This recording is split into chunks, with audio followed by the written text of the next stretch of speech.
haven't reached the hour of 6 o'clock. I'm going to, and I believe, just to make sure we're recorded and there's nothing going on here. Yeah, okay, so we're recording. All right, so I'm going to call to order the meeting of the Planning and Zoning Subcommittee. Today's June 4th at 6 o'clock, 2026. We have minutes of March 1st and April Motion to 1st. approve? Well, can I read the agenda first? Oh, yeah, sure. That's March right. I 1st. forgot you had to read the agenda. Yeah, Carry on.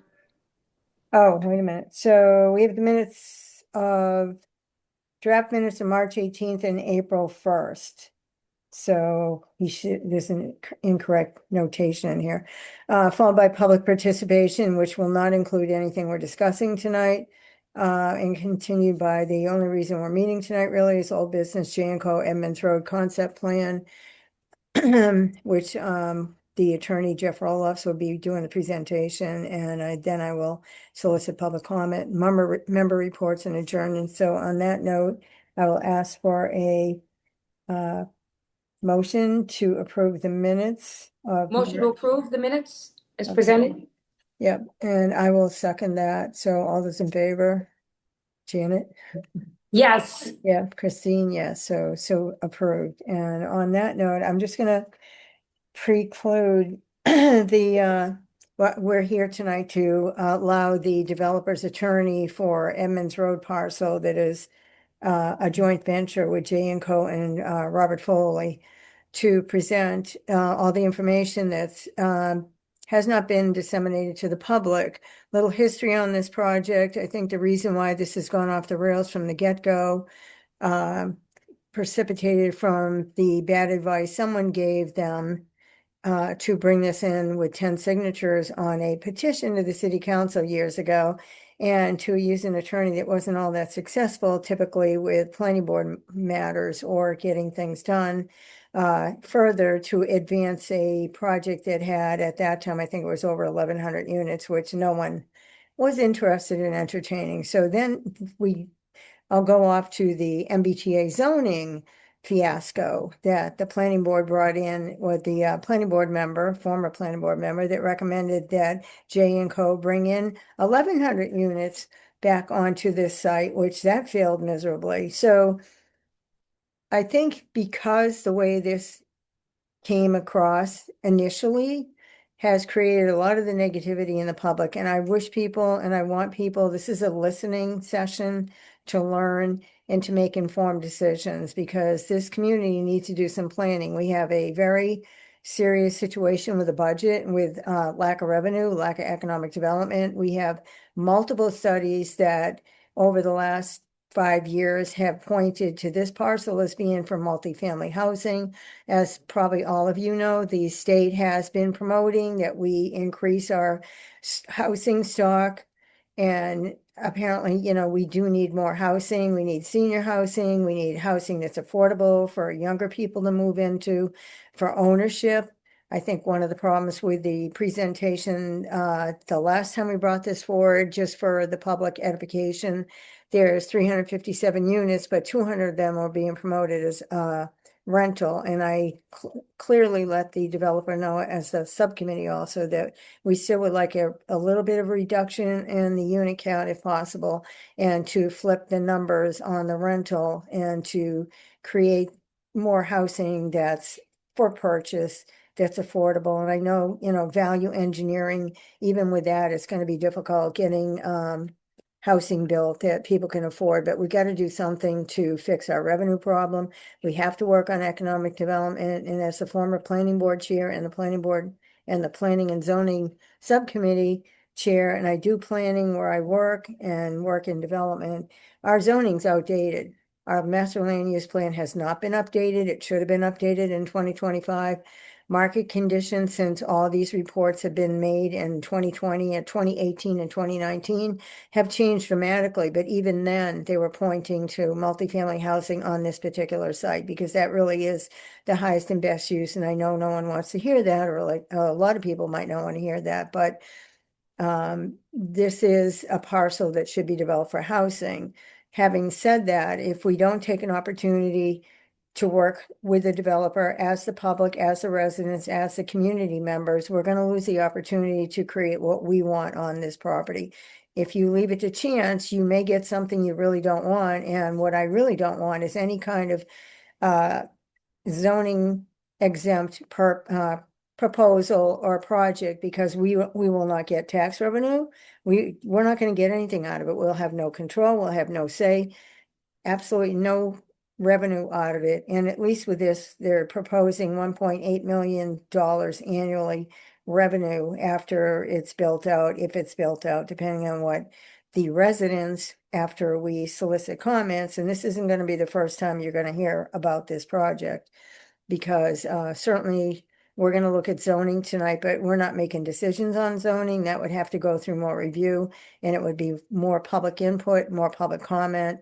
And I'm asking people to be respectful, because we have 48 people on the call right now. I don't know if that number is going to increase, and I also am hoping Councilor Ottaviani is going to be able to join us, because he is the chair of the Finance Committee.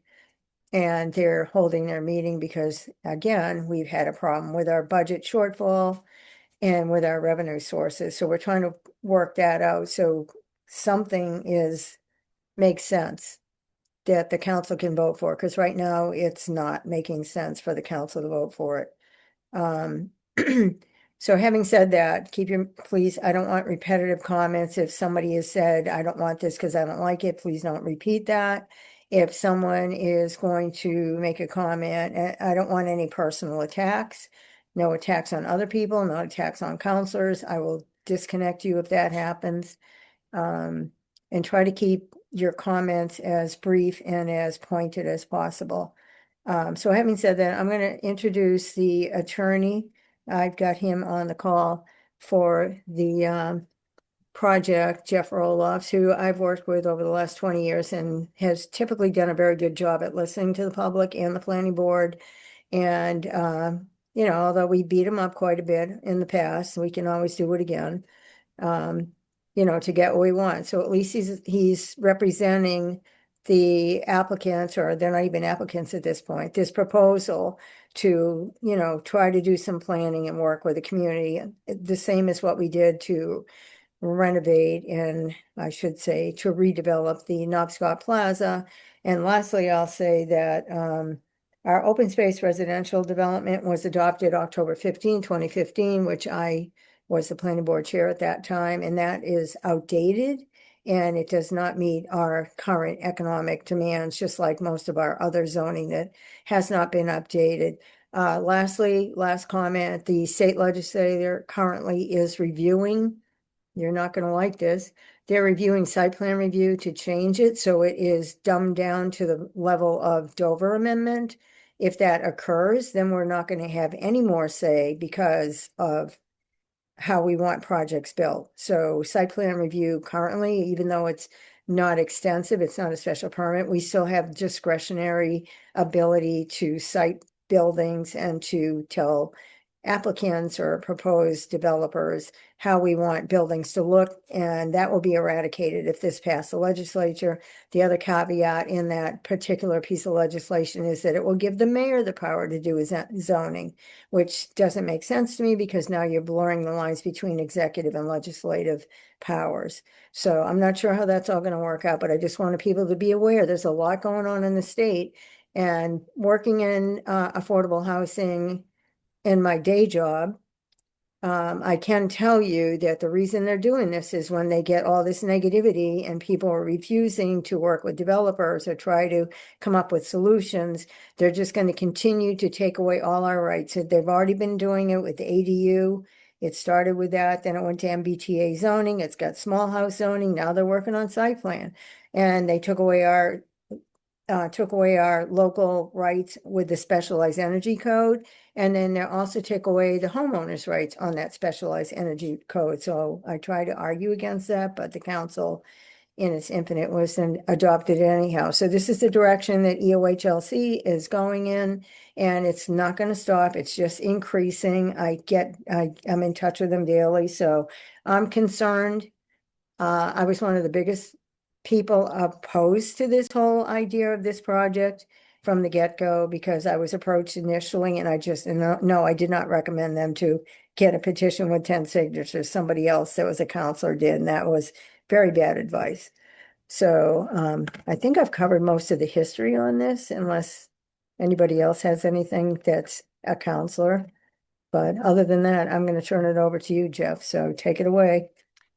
Thank you, Jeff Roloffs for J&Co. Appreciate the opportunity to present this information as part of the subcommittee agenda. So thanks for having us on.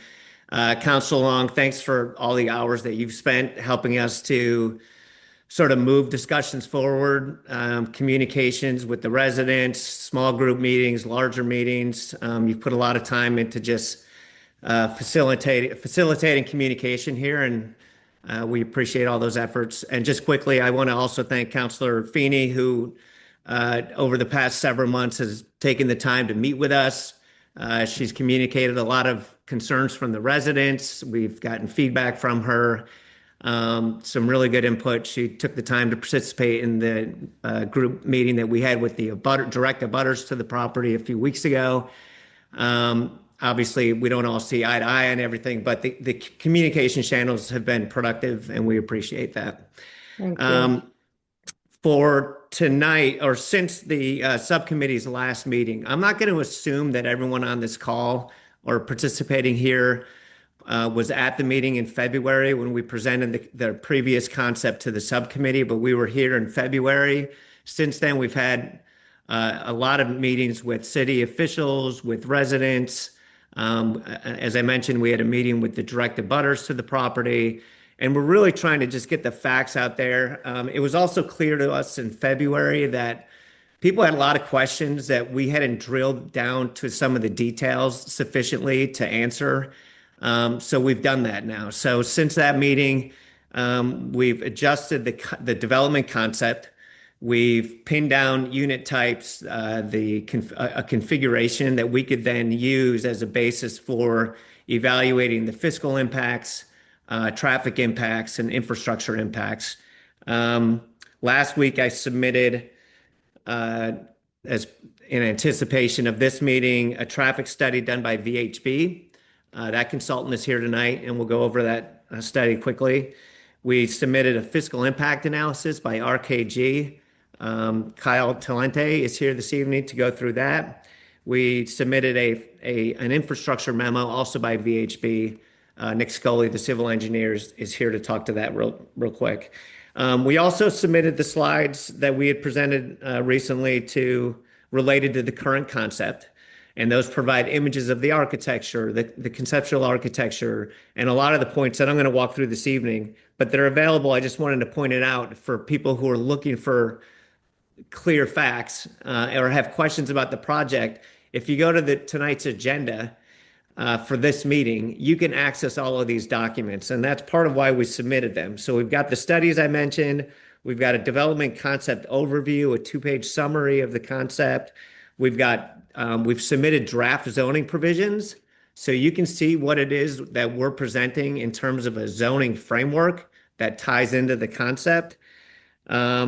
And a couple of other informational pieces. So you don't have to rely on the information you're getting through Facebook and from your neighbors to get answers to what this concept entails. The documents that we've submitted spell it out, and I'm going to walk through some of those documents tonight. So with that, I'm going to turn it over. I'm going to share my screen if I can and walk through some slides. And for people who participated in February, this is going to be somewhat redundant, but I'm assuming that not everyone did. So I think it's worth going through these slides. First, in terms of the process, we aren't anywhere close to asking for anyone to approve this project. So if you're getting the sense that this discussion tonight, or even the discussions over the next couple months, are leading towards a project approval, that's just not accurate. What we're trying to do right now is we're trying to convince city officials to sponsor a set of zoning amendments that we can then vet officially in front of the full city council during a public hearing process so that the public can weigh in on the zoning provisions. And then ultimately that process, that'll entail public hearings before the subcommittee and the city council, and also before the planning board. Consultants will be involved with that process, and it'll be focused on the zoning provisions themselves, that are really aimed at setting basic parameters for the project. At the end of that process, the city council will vote either to adopt the zoning provisions or not. If the city council decides to deny not to adopt the new zoning provisions to accommodate this concept, there will not be a permitting process for this concept. If the zoning is approved, the project team will then have to have a lot of work to do to really flesh out the details of what it's proposing with specificity.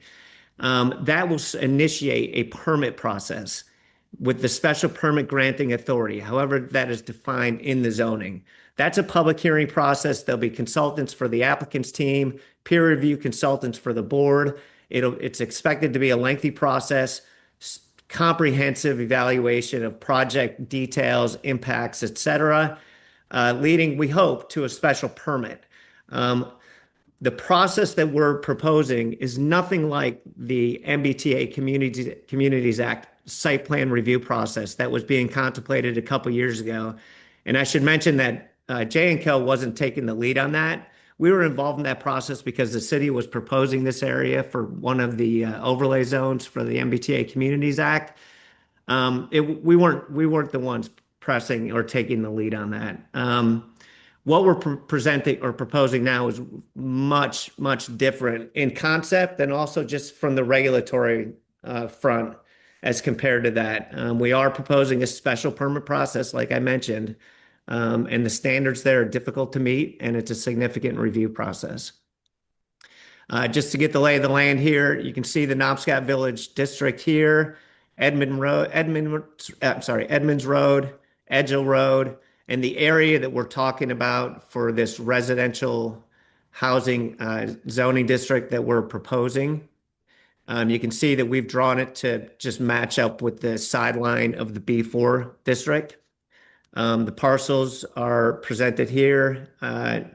J&Co owns some of these parcels, but the area that you see that's been cleared, that's owned by Foley. Foley isn't a client of mine. He's not involved in this effort to rezone the properties, but of course he's involved in that he's within the zone. And to make this concept work, my client would have to coordinate with him to secure his land, which they currently have a right to do. We've got an opportunity here to coordinate the development because my client is in a position where it still has the ability to take control over that land. And it's an opportunity that's not going to be here forever, but it presents a great opportunity to do something coordinated, and sensible.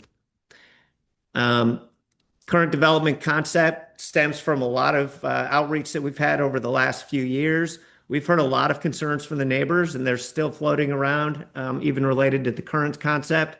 Traffic, the streetscape, the character of the development as compared to the rural character of the neighborhood, visual impacts, blasting, lighting, stormwater, noise, school impacts, infrastructure impacts. We've heard you loud and clear. We've been adjusting and modifying this concept to address these issues, and we think that we're doing a pretty good job with that. And obviously, that's what we're going to be vetting if we can get in front of the city council in a formal posture. But these issues can be addressed. Appropriate design, appropriate building layout, maintaining the rural landscape, providing vegetated buffers, providing a mix of housing types, reviewing and presenting good architectural designs that are compatible with the neighborhood and the character of the neighborhood, sidewalk extensions, trail and open space connections, traffic improvement measures, park improvement measures. There are a lot of public benefits that can be built into this concept that you're not going to get for an as of right single family subdivision, which is basically a subdivision review process, which gives the board no control over any of these kinds of issues. Why residential development? Why a higher residential development here? Why are we looking to change the zoning? That was the first question I think the residents asked me when I first met with them a couple of years ago. And I mean, this stems from the studies that Councilor Long mentioned, stemming back to 2015. This area, these parcels have been identified as appropriate parcels for higher residential density as a way to revitalize the Knobscott Village. That's part of the goal here, is to bring more people into the village area that can walk to the village center and provide support for improvements to the other properties within the village center. More people that live here and that can walk to these places are going to support better restaurants, et cetera. So it's trying to sort of recharge the area as best we can, and in a way that's done thoughtfully, and in a fashion that's going to be highly regulated.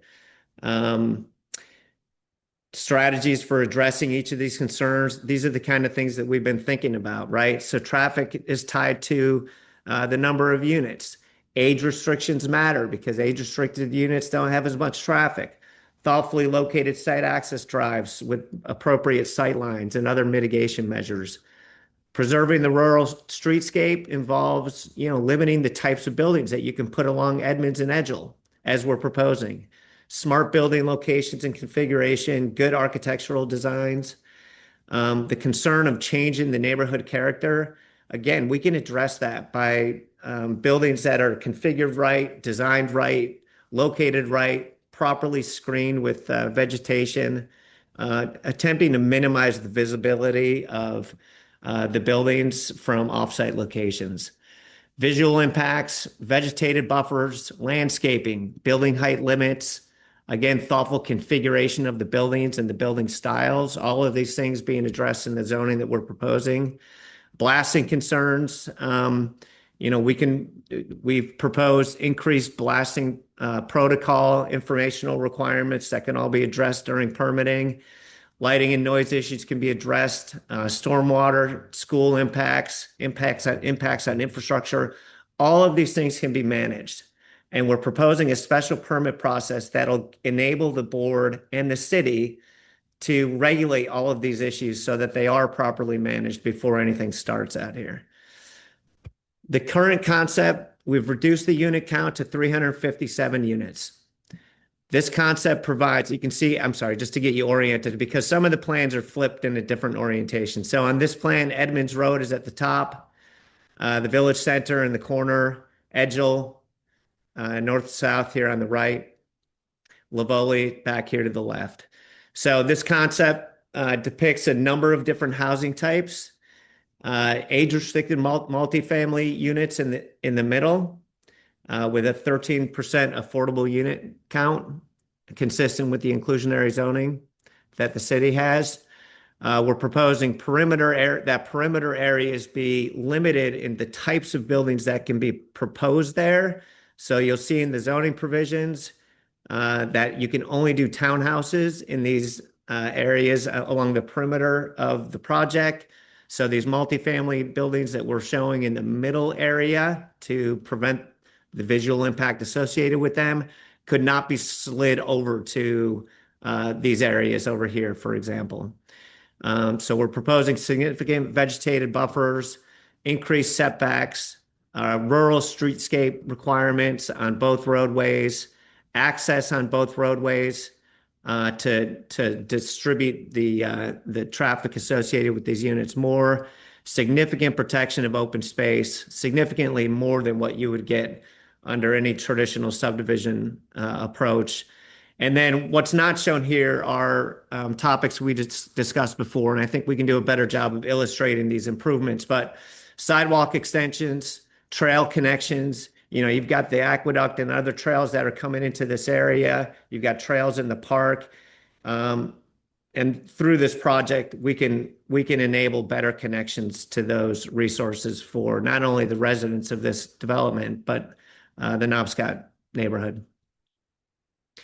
This is just a takeoff on the open space areas with all the open space, the undisturbed open space. So areas that will not be cleared and then planted are in the blue hash marks. In addition to that, you've got the green landscaped areas. Combined, this concept depicts 67.7% open landscape, which is much higher than what you'd get under any traditional subdivision approach. The current concept, as I mentioned, we went through the effort to pin down unit types. So you can see from this table, the multifamily units are up on the top. We're proposing a total of 200 multifamily units in those larger buildings. 100 of those units are one-bedroom units, 850 square feet, 92 bedroom units, and 10 three-bedroom units. These are modestly sized units. These would be age restricted. And, the idea of presenting them in multifamily buildings with smaller unit types is in part to bring the cost of these units down. Whether they're rental, in our analysis, I think we've assumed that they're rental units, but they could be rental or ownership. We've heard loud and clear that people want ownership units. Either way, by including multifamily buildings like we've proposed, you can get more smaller units in there that are more affordable to a number of different, potential buyers or renters. And then all the townhomes are configured as shown here. So 157 townhomes spread throughout the site. Most of those are two-bedroom at 1,800 square feet. So again, not huge units, but obviously larger than what you'd be putting into the multifamily buildings. Park improvements. This was an early sketch. We haven't updated this, but we just included it here because, as I mentioned, there are opportunities with a project like this to build in a number of public benefits, and benefits not just to the community, but to the neighborhood, the larger neighborhood, and visitors to the neighborhood. So Knobscott Park, we've heard from residents and Councilor Feeney that they really want this park to be expanded. That's something we would consider, but at the very least, the park has a lot of room for improvement. There's a lot more that can be done to the space that's already there to make it a lot better and more usable and inviting to the public. So we proposed some of these ideas here. I'm not going to go through them in detail. All of these are sort of fine-tuning details that would be typically those would be worked through during the permitting process. And this is just a few images of sort of the concept and the potential here for that park. Architectural designs, we're going to do our best in the concept, and what we've done is try to pull these buildings away from the edges so that they're not going to really be visible or that visible from areas outside of the development itself. That said, we've heard loud and clear that you want the architectural nature of the buildings here to be consistent with the character of this area of Framingham, the rural character. So this is a duplex rendering. We haven't spec'd out the architectural details, but just conceptually, these are the kinds of buildings that we have in mind. All of these details would be worked out through the site plan review that would be required as part of any permitting. Here's an image of the 3-unit buildings, townhomes. We have more of the larger townhomes, not right along the perimeter of the development, but in interior areas primarily, but still retaining that rural character. And then these are the multifamily units. I've gotten a few questions as to what these are going to look like, and whether they're going to look like Shillman House and some of the other sort of taller buildings within the village center that people don't apparently view as very favorably. These are the concepts that we presented in the zoning we've proposed. We've got a constraint to 3 stories and 40 feet.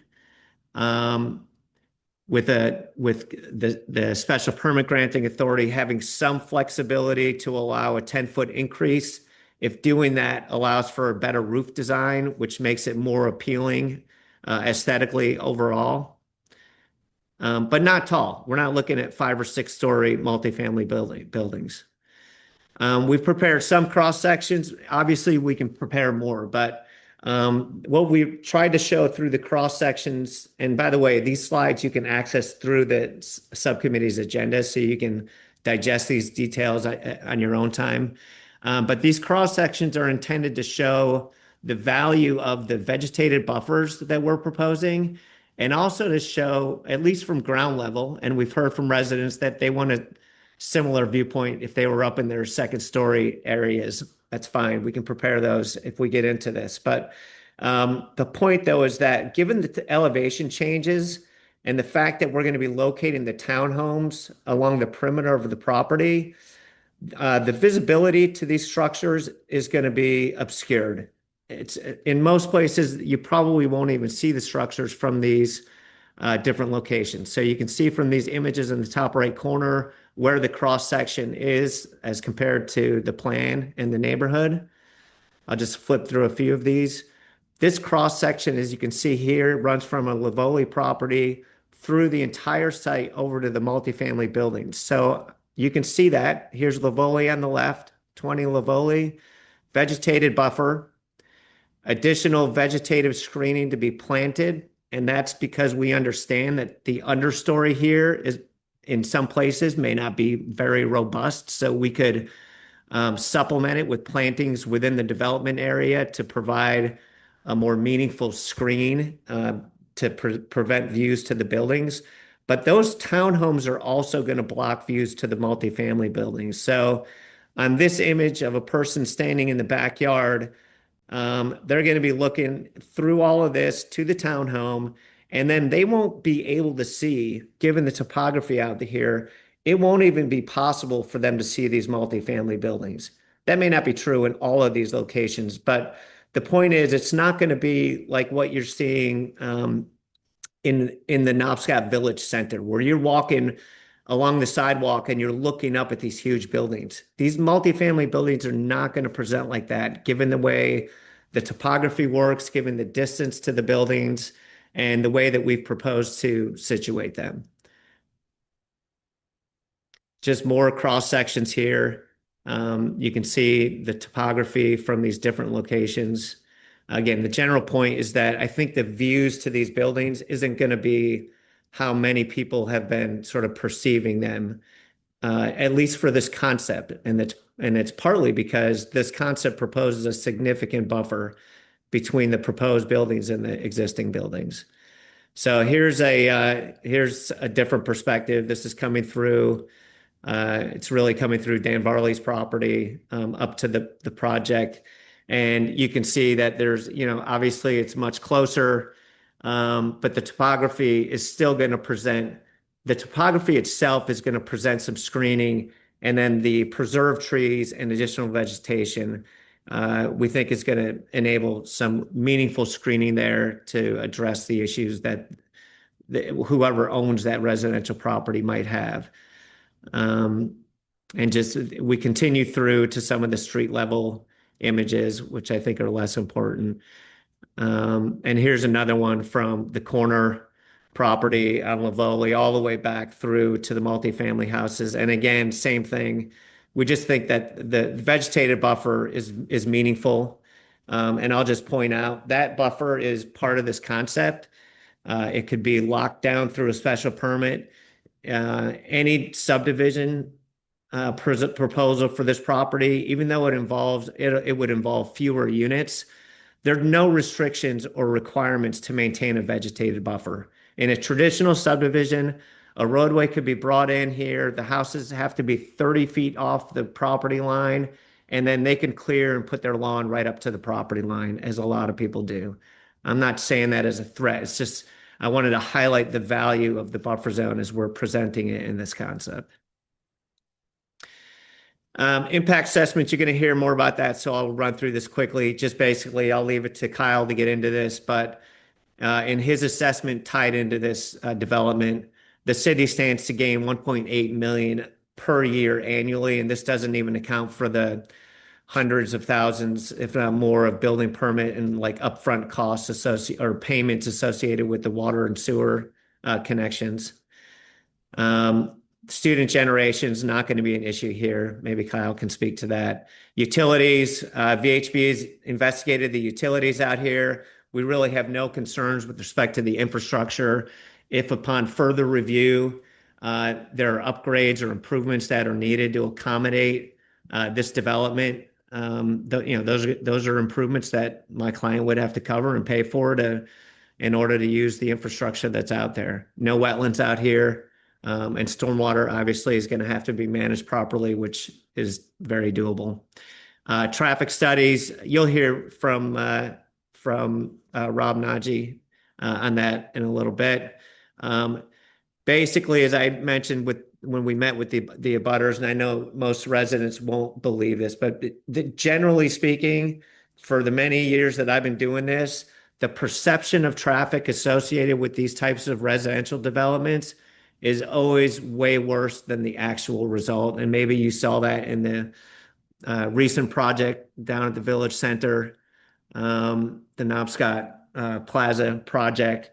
There are a lot of traffic concerns that were expressed during permitting for that. And from what I've heard, the issues just haven't materialized, but I'll leave it to Rob to talk about traffic. Density here, Knobscott Plaza. So that's 32 units per acre. What we're proposing is more along the lines of 12 units per acre. There are a lot more highly dense developments throughout Framingham and within Knobscott. I don't want to belabor the point there. And I'll just leave it. I'll leave it there with the current concept.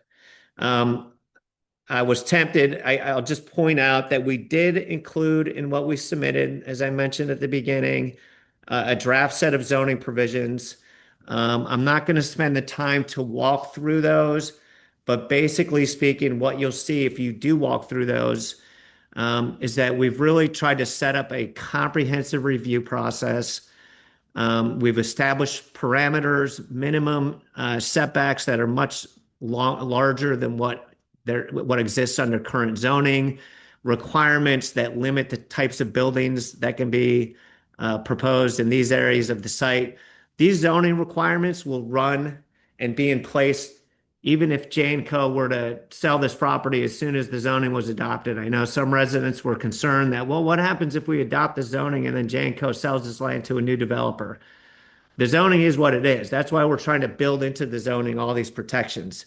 In addition to that, I'll just mention, as we have before, my client's amenable to entering into a development agreement with the city. There are some issues that zoning can't appropriately address. For example, the proportion of units that are going to be ownership versus rental. We can lock that proportion down in a development agreement with the city. My client is totally amenable to that. That agreement can be written in a way where it will be binding on not only J&Co, but any successors and interests to the land that gets the benefit of the rezoning. So there are ways to deal with that, mechanisms for dealing with that. I'll also point out that when we submitted the proposed zoning provisions, I attached to that the special permit criteria and site plan review criteria that are already included in the current zoning. And I did that because the zoning we're proposing cross-references those provisions.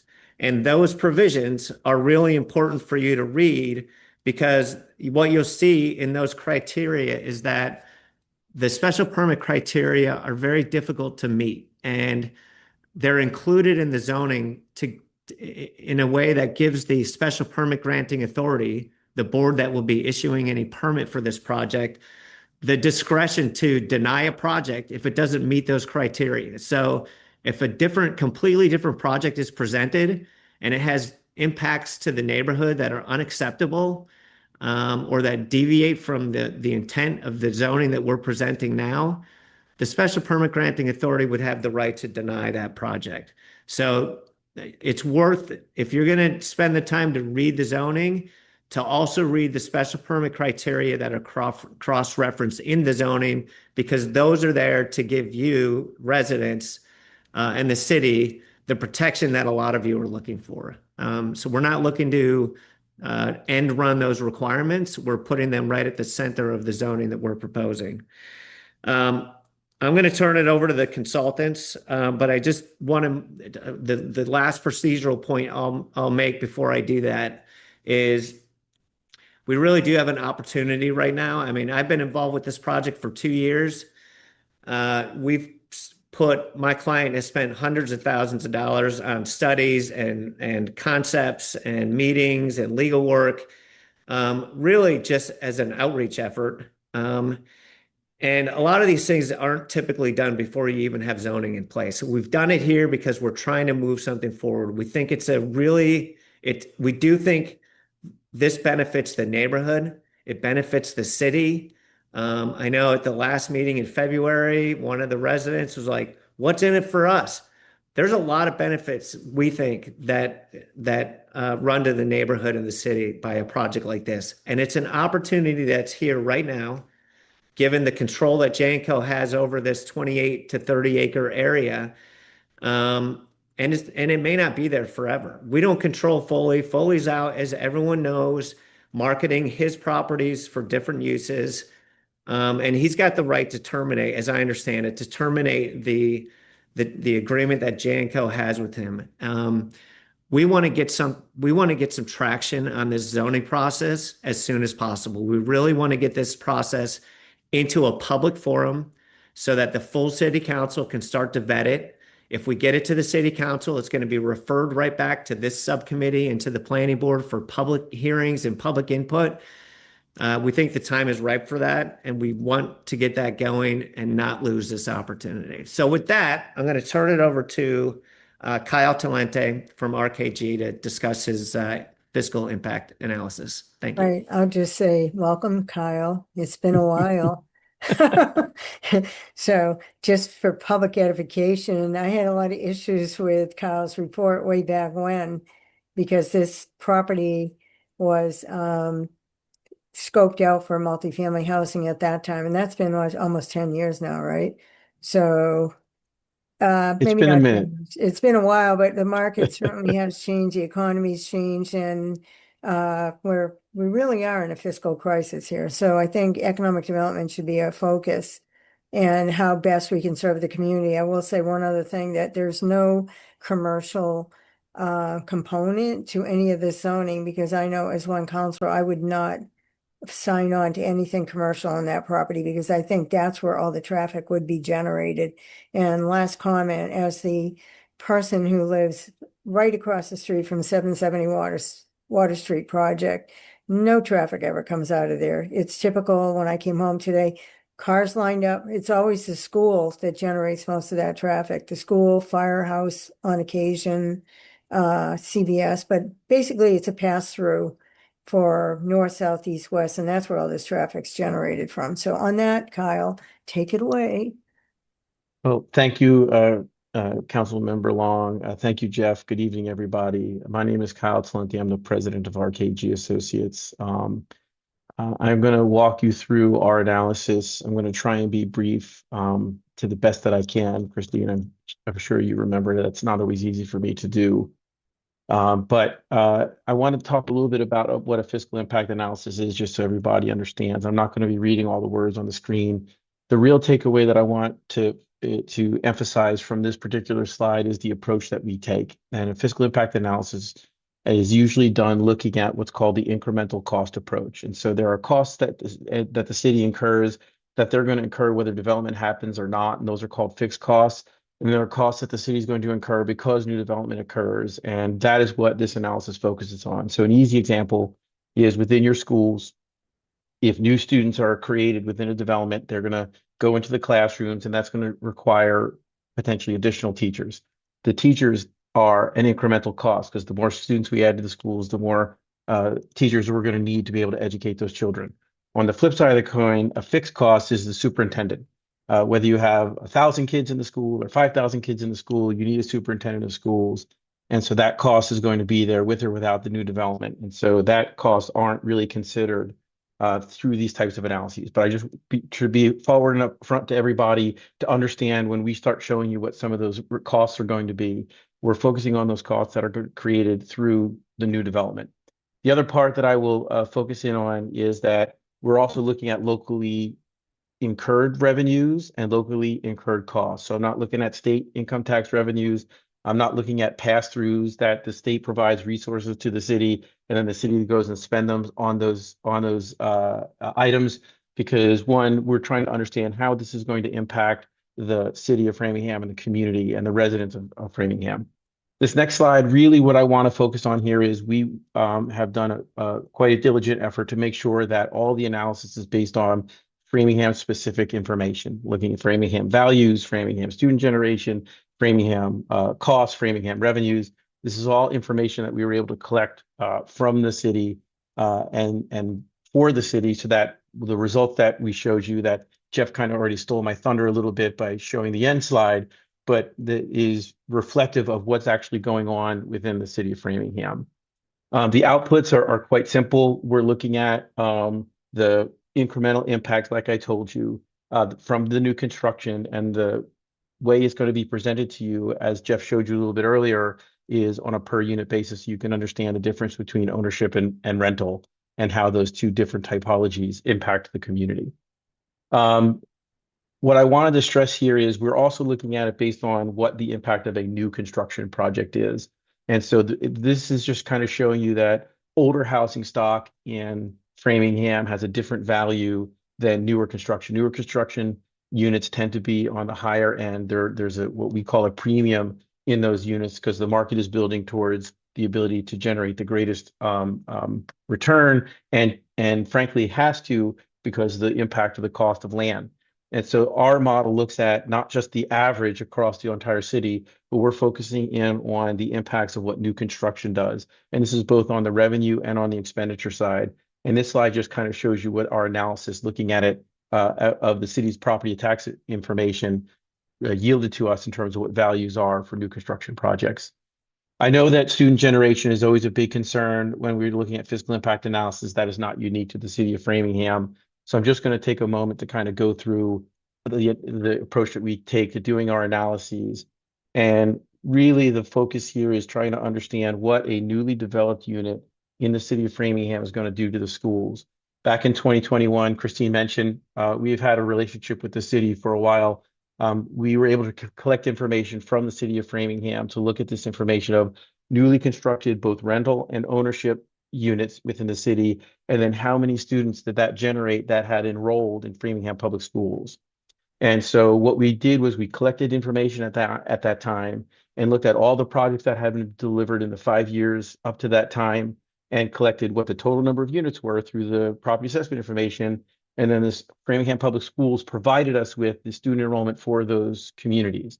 And as you can see here, the way we came up with our 0.05 students per multifamily unit and the 0.116 students per ownership unit was looking at how many units were developed in that prior period, and then how many students were generated in those units that were created during that time period. And I'm going to show you some additional information in just a moment, but it's important to understand that we're trying to compare apples to apples here, what a new development is going to create.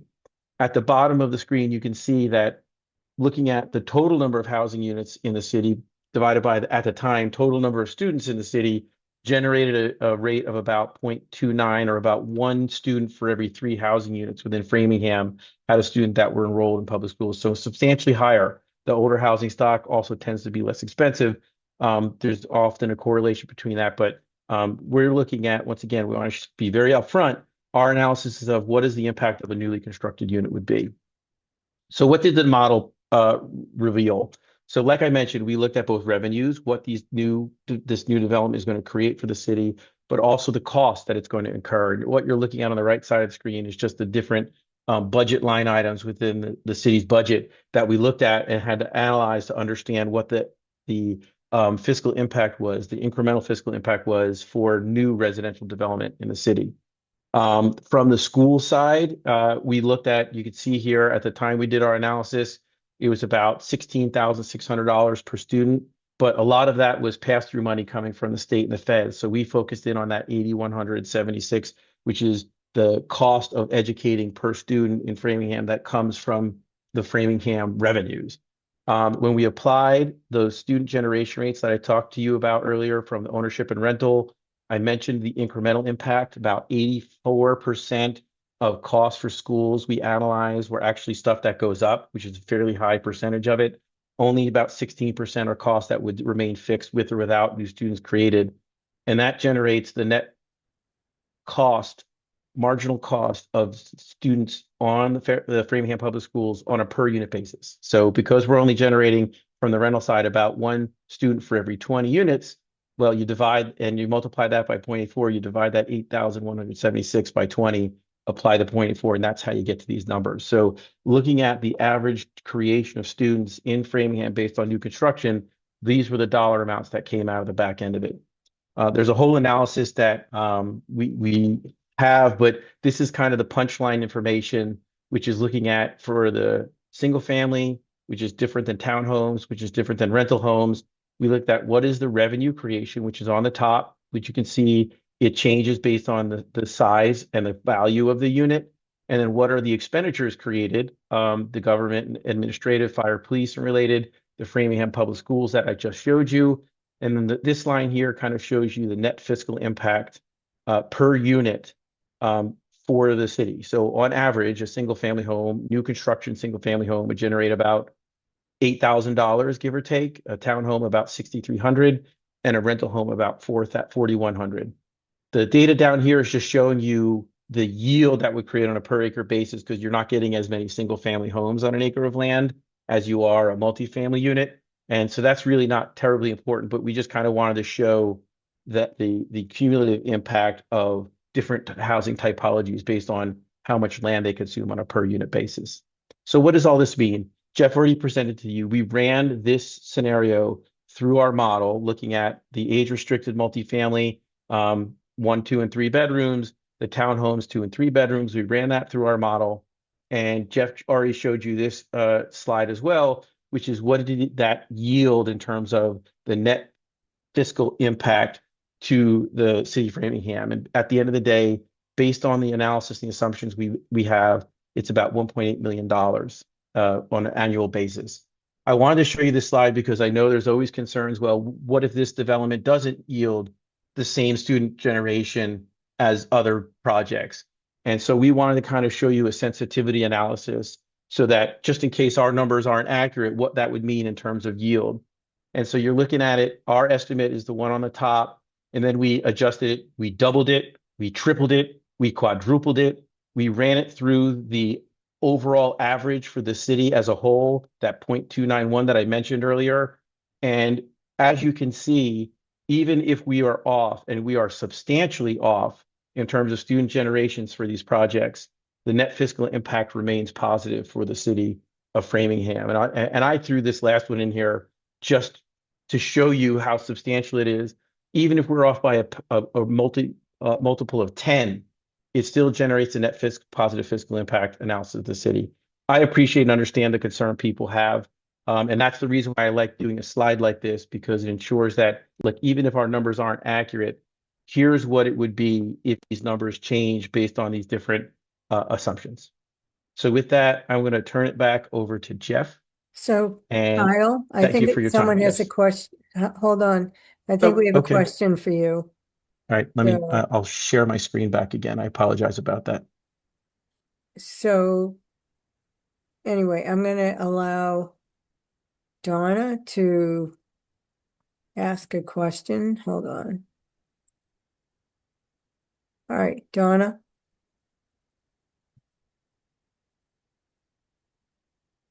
Please unmute yourself.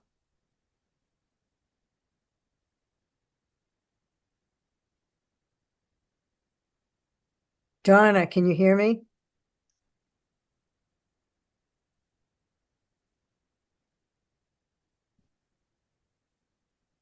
I don't know what's going on with this. Donna? All right, well, you're not going to talk, so I'm going to lower your hand. All right. One other question before we move on, Mr. Chasen. Okay, can you hear me now? Yeah, just question because we're not done with presentations. Well, I have about a 3 minute little, it's not a question, it's a statement. Well, no, this is a question about the presentation. We're not done. So if you don't have a question with what is being asked, Uh-huh. so have- you wait until we're done. please. Okay, All right, fine with me, thank you. fine with me, yeah, All right, thank you. yeah. All right. Um, All right, I'm going to continue and we'll take the questions afterwards because I think people aren't having questions on what's being presented by you. So on to the next presenter. Yeah, I think that's going to be Rob Najee. Okay, Or Nick, are you covering for it's Rob? Nick Scully. Nick? I can sure I can share my screen and do the utilities quick and then Right. kick it over to Rob. Okay, thanks, Nick. Let me just share my screen quick.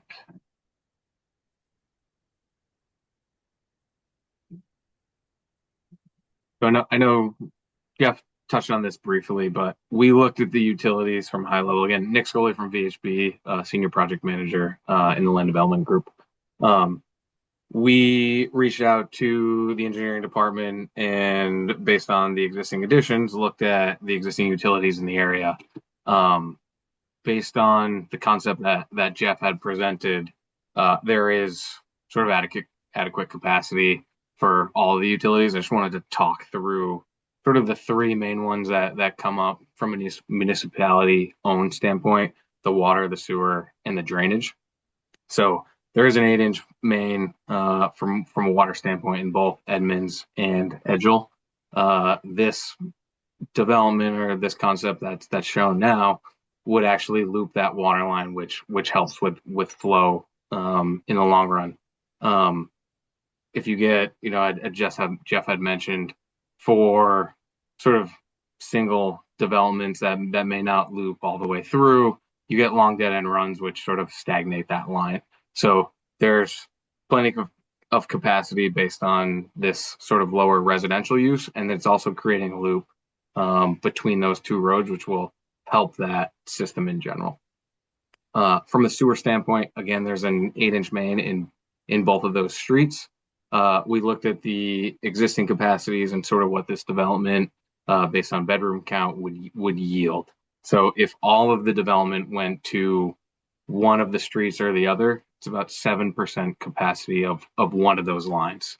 Again, this would be split. There's a high point in the middle. So it's looking about, we'd be around 3.5 to 4% of the capacity, total capacity of that main in either Edgell or Edmonds. In looking at the flow that's going there now, based on the data we received, those mains are only flowing at about 10%. So there's plenty of capacity in those mains based on the size and the slope of those pipes from a sewer standpoint. And then I guess the last one, drainage.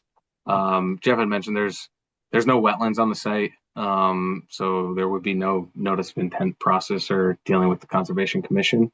No issues from that standpoint.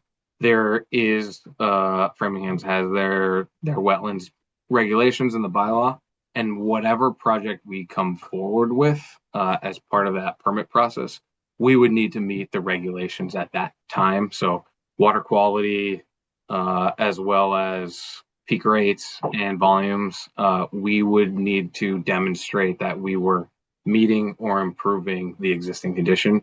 So we're well aware of that and have looked at, at a high level, understand that we will need to show that we are doing that and are,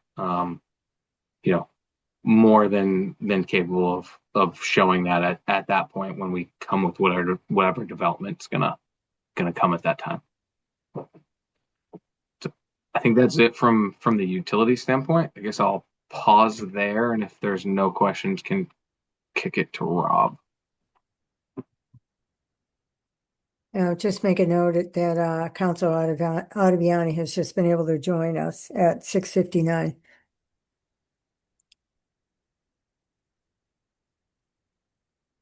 Rob? NAGI. Hold sorry. on. Oh, all right. I'm sorry. I thought I had everybody in here. Words. Okay. I just promoted him to Thank you. panelist. I guess it looks like the counselor has this. Yeah, thanks. Yeah, I just have one thing, Council Long, if that's okay. Sure. I'm not leaving this room because I would have been too late getting home. I just want to put on the record that I filed a disclosure in this matter on February 18, 2026. It's on record with the city clerk, and it was read into the record when we previously discussed this project. So I just wanted to make sure that's on the record. Thank you. Yep. Thank you, Counselor Ottaviani. Thank you. Counselor Bruno, I believe you also filed something. Yes, Yes, there was an accusation that I had some kind of a conflict and there was none. So I disclosed that I have no conflict, no conflict. So I Okay. put that into the record, that I have no conflict, but I did it anyway because I had been, it had been put out there, erroneously, that there was. So there isn't, but all right. thank you. Thank you. All right, Rob Nagy, Great, Yeah. thank you. Nagy. Let me make sure I'm doing that. Okay. Again, thank you very much, Rob Nagy with VHB. I hope folks can see my screen. Anyway, so I'm a traffic engineer with VHB.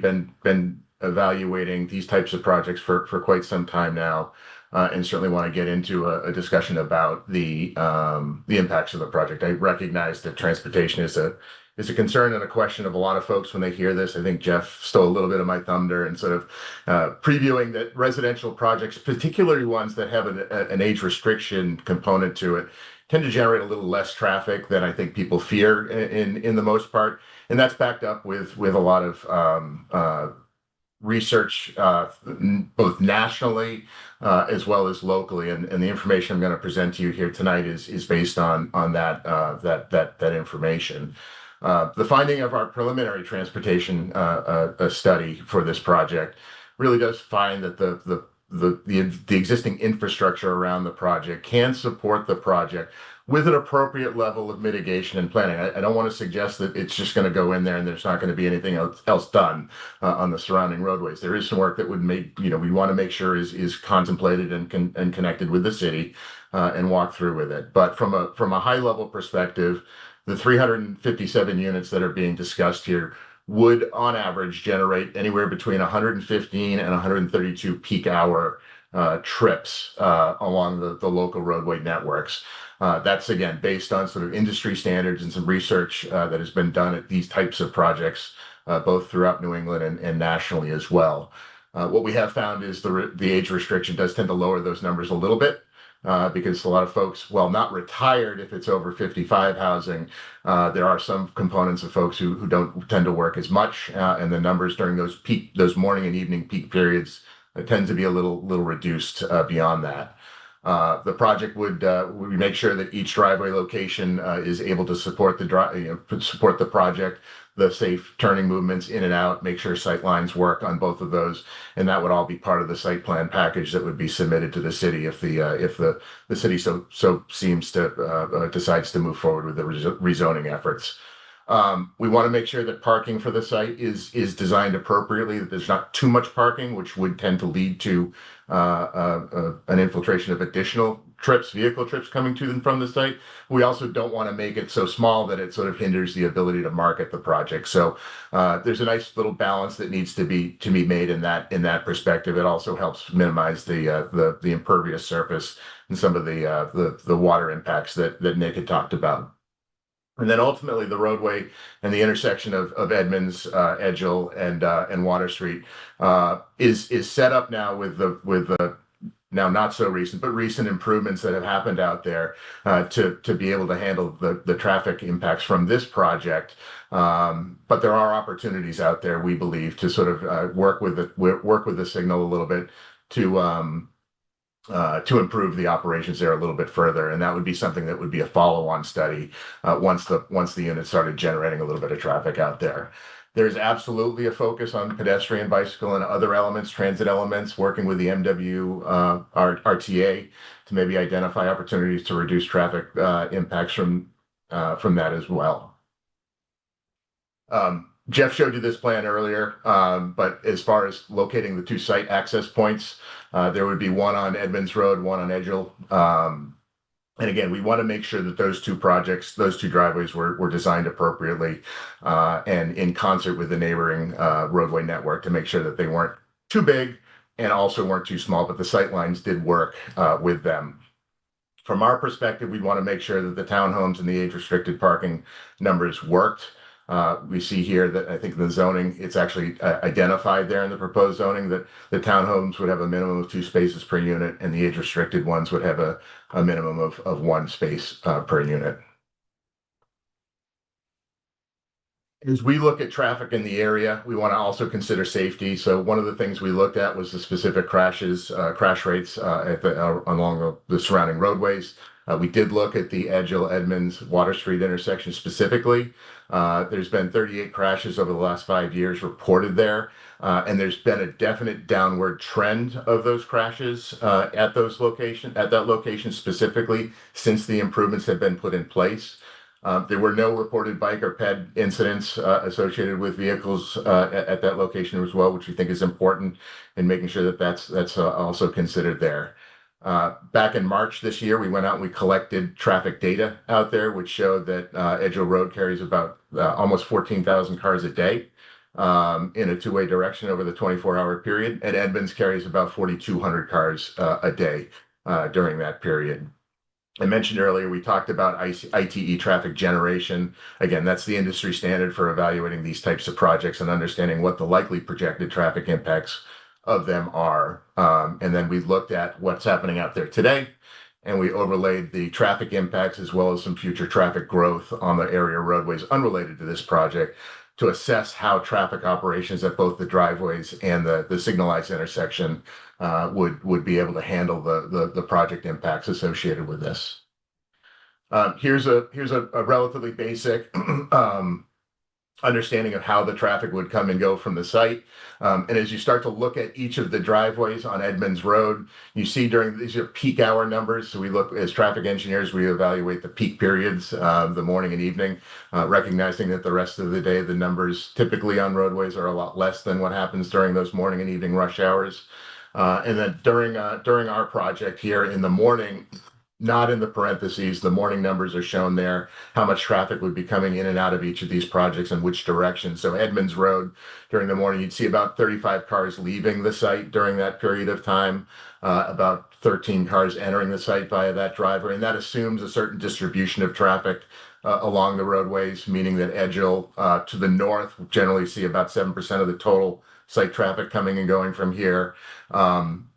Water Street to the east of the site would be generating about 37% of the directionality of the traffic coming and going from the site. Edmonds to the west is about 5% of the total project traffic, and the remainder of it, about 50%, would be coming up and down Edgell Road itself towards the downtown, towards Route 9 area. Again, in the morning, at the Edgell Road intersection, you see about almost 50 cars an hour driving in and out of that driveway, and about 20 cars coming into that driveway. By comparison's perspective, when we talk about 50 cars sort of entering and exiting on Edgell, there's about 1,100 cars an hour already on that roadway. So you're talking about a small incremental increase there, measurable, and one that we'd want to study a little bit further as far as mitigation was concerned to make sure that driveway operated. But you're talking about 50 cars, most of them turning right out of that driveway and interacting with the 1,100 cars that exist out there today.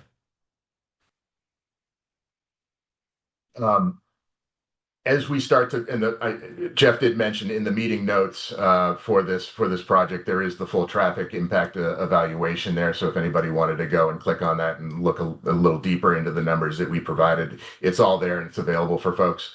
But ultimately, as the project team starts to look at this project, Jeff mentioned this before, this is a preliminary evaluation. It sort of outlines some of the focus areas for this, identifies that the driveways and the intersection can operate well, even with the impacts of this project and some amount of future traffic unrelated to this on the area roadways. But what we would want to make sure, and what the city would have total control over as we get into the site plan piece of this, should the rezoning advance, is that we would look at this at a much deeper level and a much more expanded level. We're very much aware of the fact that there's cut through traffic that is happening on a lot of the local roads here. The impacts of this project are not necessarily driving those cut through numbers, but there is an opportunity to sort of help influence in a positive way the value of this project as we start to look at those. So we'd want to work with the city to identify specific study area intersections beyond just the driveways and the intersection of Edgell Water and Edmonds to see what additional locations need to be studied. We would want to make sure that additional current and future planned projects that may pop up between now and then are considered specifically in this project evaluation.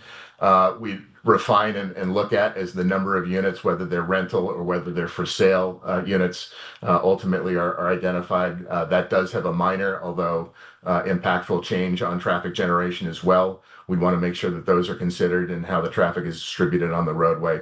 And then we look at future and current traffic operations on those roadways, which again would be helpful for identifying the long-term project impacts out here.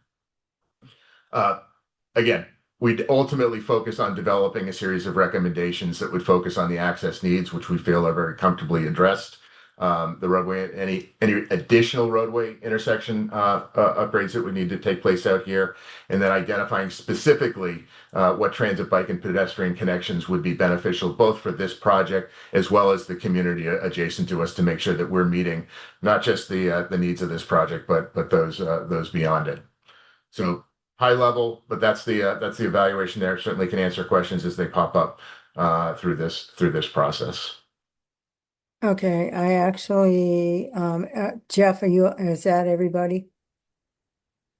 That is everybody. Can I just make one more clarifying point though, Councilor Long? Yep, sure. So this is a question that's come up a few times in discussions with residents, so I thought I'd just hit it ahead of time.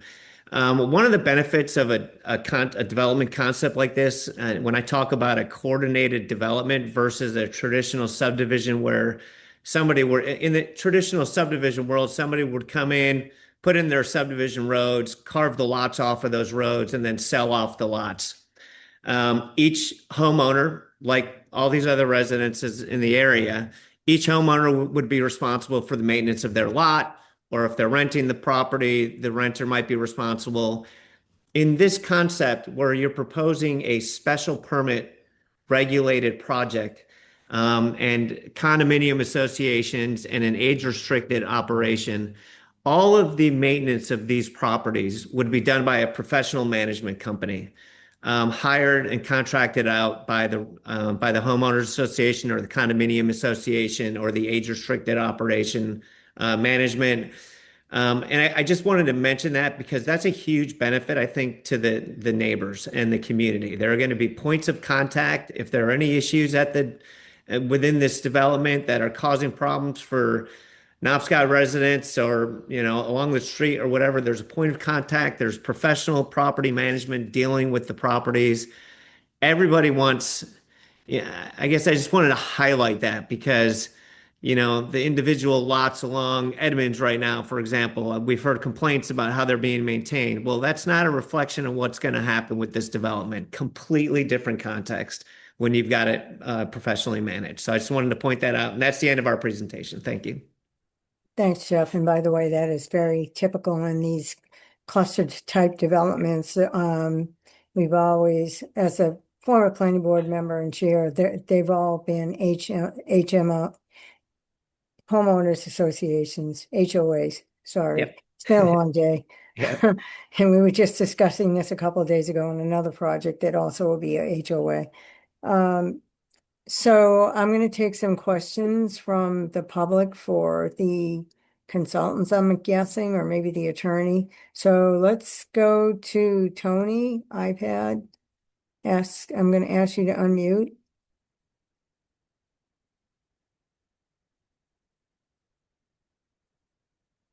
Are we having problems with technology here tonight? Because can you unmute yourself, Tony, please?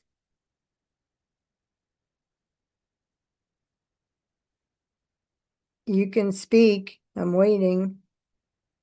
You have to unmute Can you hear yourself. me There now? you go. There you go. Thank you. Okay, you're welcome. As an abutter, I actually, and also I lived in a 55 and older community, and they are great communities, and I would just advocate that it be all ownership, because I feel that ownership, they take more responsibility and pride of ownership in it versus the rental units. And we have plenty of rentals already with Edmonds House and the new development and the other corner unit there on Edmonds and Edgell Road.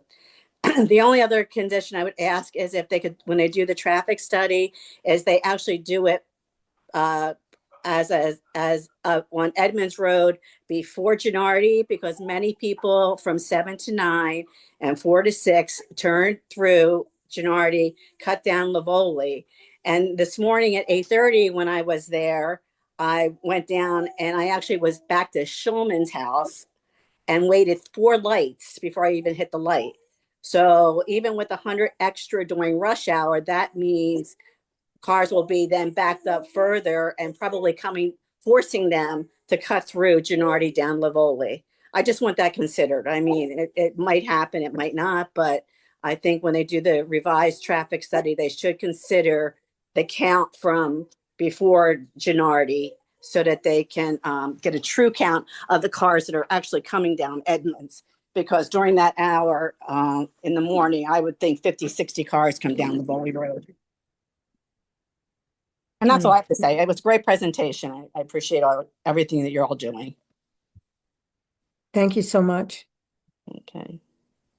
All right, so hold on.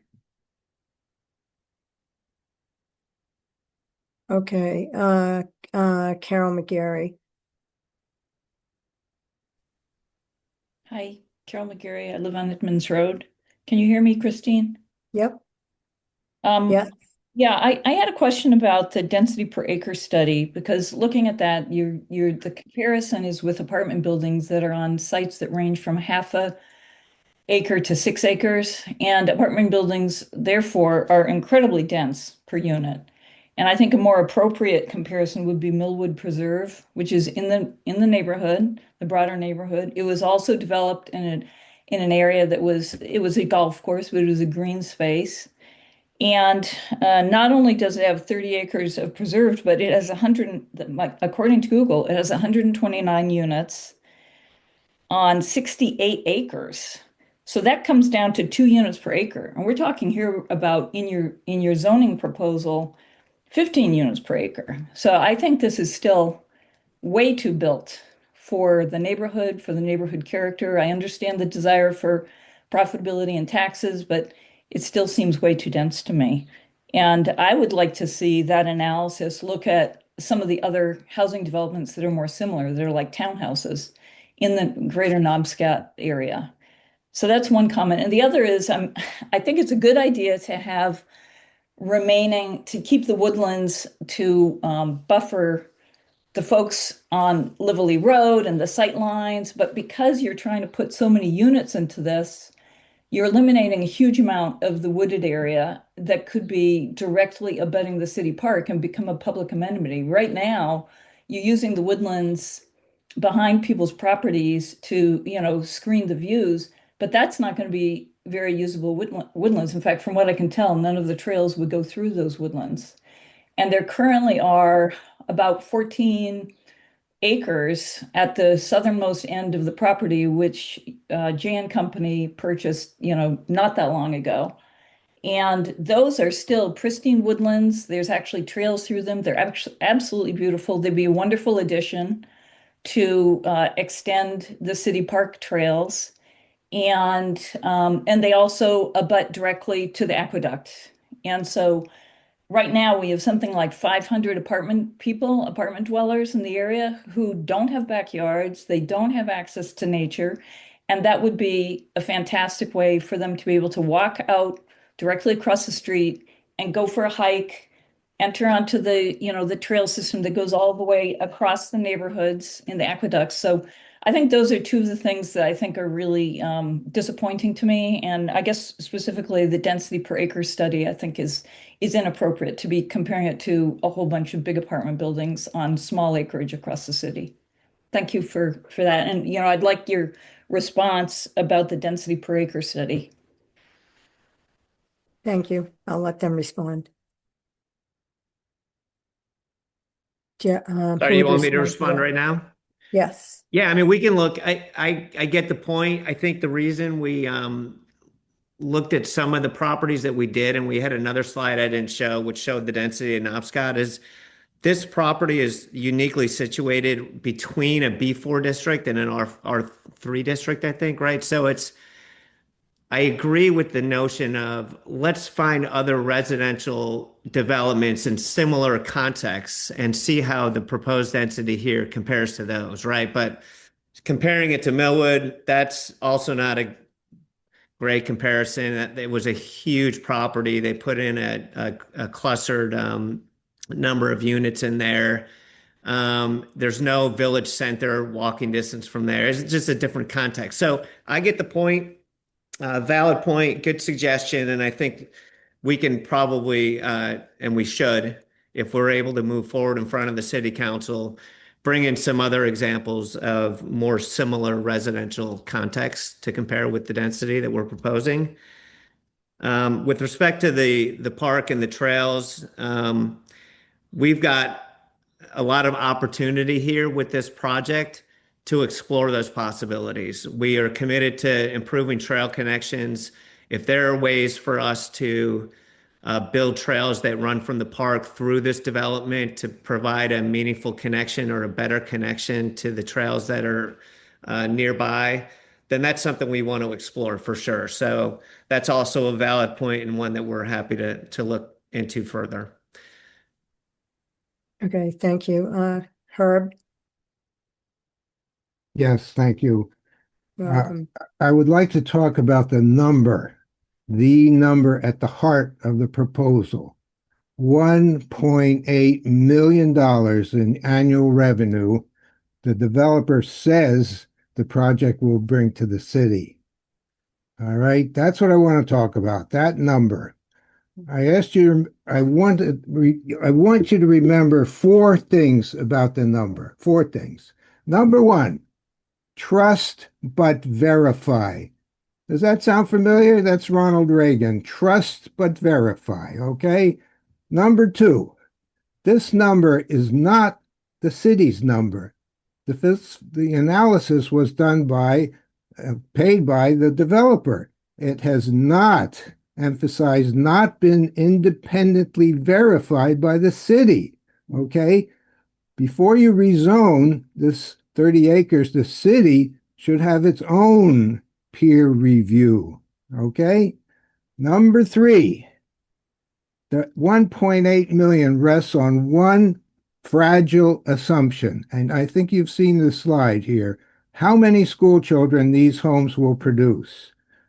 The developer's consultant assumes about one student for every 20 rental units. Now, some of Framingham's other housing generates students nearly 6 times that rate. Here's the key point. Key point. The developer's own table, which you saw, shows that if the student numbers run higher, the revenue goes down to $62,000 a year. That's peanuts in a $400 million budget. Peanuts. So therefore, the margin of safety in this estimate is razor thin. It's very questionable. Number four, that number excludes capital costs, road work on Edmonds and Edgels, the water, sewer, stormwater systems the city will maintain forever. A forest does not regrow. Rezoning cannot be undone. All right. Since the city truly needs the revenue, and I think they do, we should make pension schedule adjustments other than this development and aggressive solar investments before this development, which is a risky proposition, as I pointed out. And speaking about revenue, it seems to me there's no public evidence that the city has recently done a comprehensive revenue recovery audit to prove that it's collecting every dollar due. That's really, really important if we're looking for revenue. So therefore, all that should be done before resorting to a questionable project like this, which might bring in next to nothing for the city and a lot of headache for the neighbors. Thank you. Thank you. Okay, Dan Dubay, you may speak.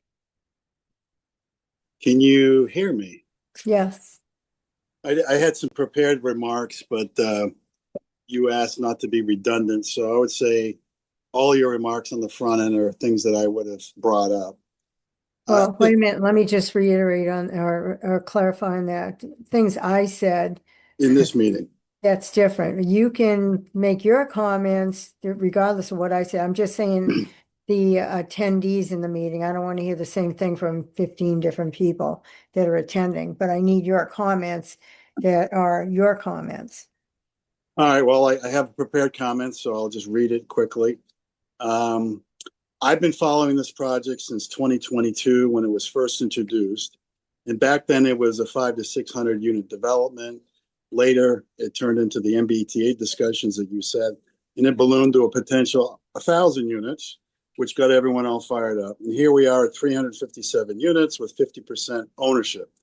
I've listened to the arguments of the no vote folks, and I've heard from many about affordability issues, both in rental and home ownerships.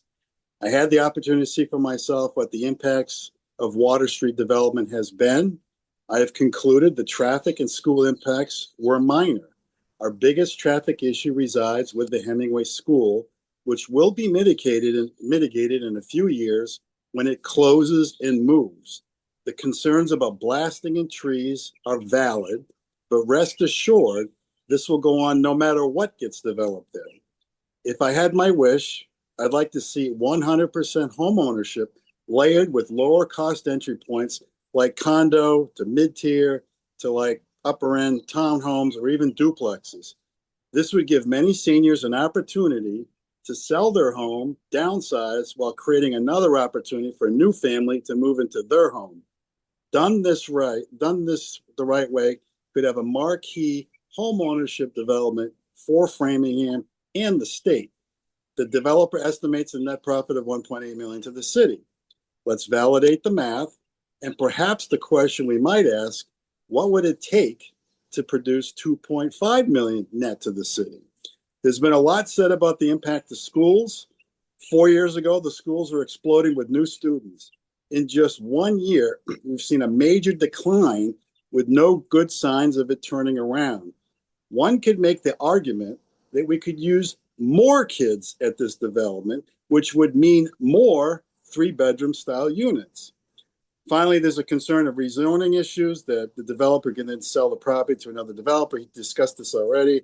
We could potentially expand this to a much larger development. How do we mitigate this issue? I think if we believe what it was proposed to be close to what it gets built, then folks would be much happier. Overall, I'm in support of finding ways to make this work. I really hate to see this revert to any kind of Dover project. I'd rather work towards a solution versus a big no. That's my comments. Thank you, Mr. Dubay. Okay, I'm going to go to Kate P. Thank you, Councillor Long. Can you hear me? Yep. Excellent. I want to echo what Dan just said. He said it very eloquently. It was pretty much exactly the remarks that I was going to make, but I'll take it in a slightly different direction. I too have been following this project from the very beginning. I am a direct abutter and had a lot of concerns about the original project proposal. I had even more concerns around the proposal of what might go in with the MBTA Act. But what I've seen here tonight in this current proposal is an update that has factored in many of the concerns that the neighbors and this community have been voicing all along. Things like increased ownership. We can talk what percentage that is. Obviously, many of us would love to see 100% ownership, but if that's not feasible, close to it. Things like age-restricted units to provide our senior community options for downsizing and moving out, freeing up housing stock for affordable housing for other folks to move into the community over time. All of these components, the vegetative buffer is huge in terms of the ability to preserve that rural streetscape. So I moved to this neighborhood about 3 or 4 years ago myself, specifically because of this rural streetscape. This pastoral feeling in this pocket of Knobscot is very precious to those of us who live here, who travel through here. It's something that's really important to the city and I think should be preserved at all costs.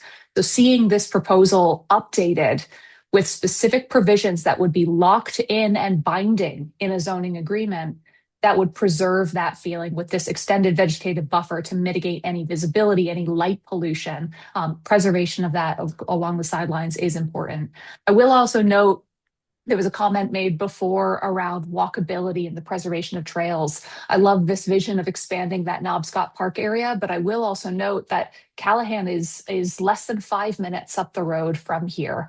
It's a place that I use a huge amount in terms of being able to walk through and enjoy those trails. So there are options, I think, through this community that a lot of folks would be able to take advantage of, even if additional walkability and trails weren't baked into that vegetative buffer specifically to preserve the privacy of the abutter neighborhood and the community around.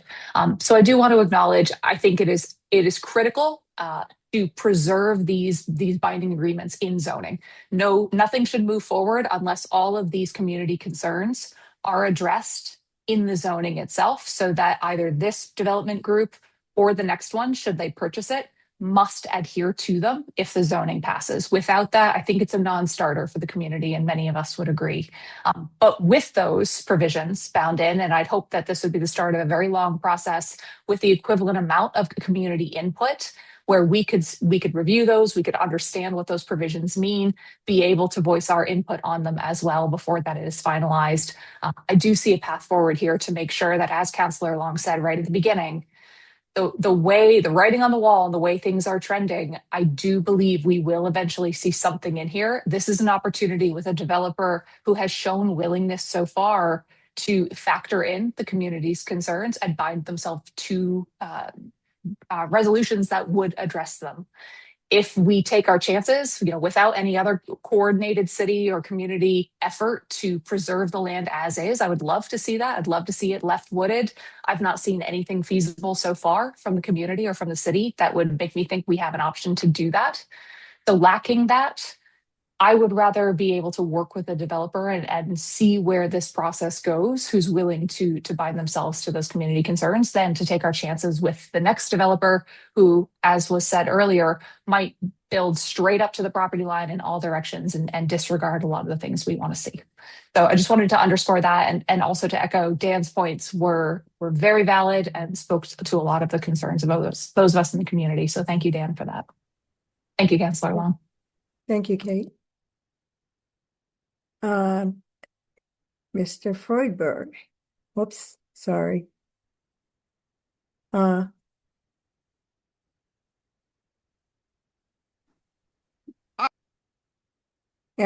go ahead. Hi, can you hear me? Yes, I can. All right. Thank you so much, Madam Chair, Councilor Long, and to Councilors Lee and welcome. Bruno Ottaviani. I appreciate the opportunity to speak. My name is Adam Freudberg. I am the District 4 School Committee member. I am also a member of the Building Committee studying the Hemingway option, as well as a member of the School Committee's Building and Ground Subcommittee. And I mention all of those groups not only as I'm speaking my own opinion, but to fill you in and advocate for common sense strategic planning around school-related topics. The school committee in recent years has worked with our school business office and Mr. Lynch in his role overseeing buildings and grounds and enrollment planning to ensure complete coordination and offerings from the school district when it comes to enrollment, traffic patterns, crosswalks, bus routes, and everything around any kind of development, whether it's apartment, single family, or other. I just want to encourage VHB and those involved to work with the school department as part of the Building and Grounds Subcommittee's purview on the school committee side to facilitate this. And in fact, our meeting this week, the conversation came up in a complete, partnership approach of providing information, understanding impacts, and ensuring that decision makers have the school department's full review and impacts in addition to the consultants' views as part of the city planning process. Additionally, it is important to note that the Hemingway School property is currently under the Mass School Building Authority's process, with Framingham being in their pipeline. Whatever happens, every single option being discussed at the school building committee level keeps Hemingway Elementary School as a school district managed property, continuing to be open. That is the plan, and the study is working on the best way forward for that property, the Southside School site option being considered, and the different favorable outcomes and continuous improvements of grade offerings for the community. I felt that was important to note as part of this too, and encourage the developer to learn about that ongoing building committee process to understand where that is going in the years ahead, as well as the other important aspects I mentioned on school coordination. Again, here to help, and hope this is giving some new information or helpful information as you go forward. Thank you for the opportunity. Thank you for your comments, Adam, and for participating. Okay. Next, Matthew Brown. Hi, Matt Brown from the Human Relations Commission. Live over on Savoy Road, so I go through the Edgell Edmonds intersection daily on one of those 14,000 cars. I just had one question for Jeff. I'm not totally, I don't know a lot about like zoning law, special permitting, any of that stuff. So, I mean, I guess anyone else could pipe on too. But so several speakers tonight have talked about protections being locked in through zoning. Can you identify which major features of the current plan would actually become legally required under the proposed zoning and special permit process, and which features could change in a future application? Because I like the look at this. I agree it's better than ones that we've seen in the past, but my worry is that we go through this process and then we get the rug pulled out from under us, right? So yeah, I'm curious what that looks like, what sort of things are in place to make sure that this sort of gets locked in some way, or at least important aspects of it. You want to answer that, or you want me to answer that? I can answer quickly. I mean, so zoning, my point was that once a set of zoning provisions is adopted by the city council, unless those provisions are amended, which they typically aren't in the near future. I mean, they are the law, right? They are the local law. So those are going to bind they're going to be controlling as to what can be done on this property, regardless of who owns the property. So the zoning itself is going to provide parameters, requirements, procedural requirements, everything else that's going to bind current owners and future owners. So there's that protection.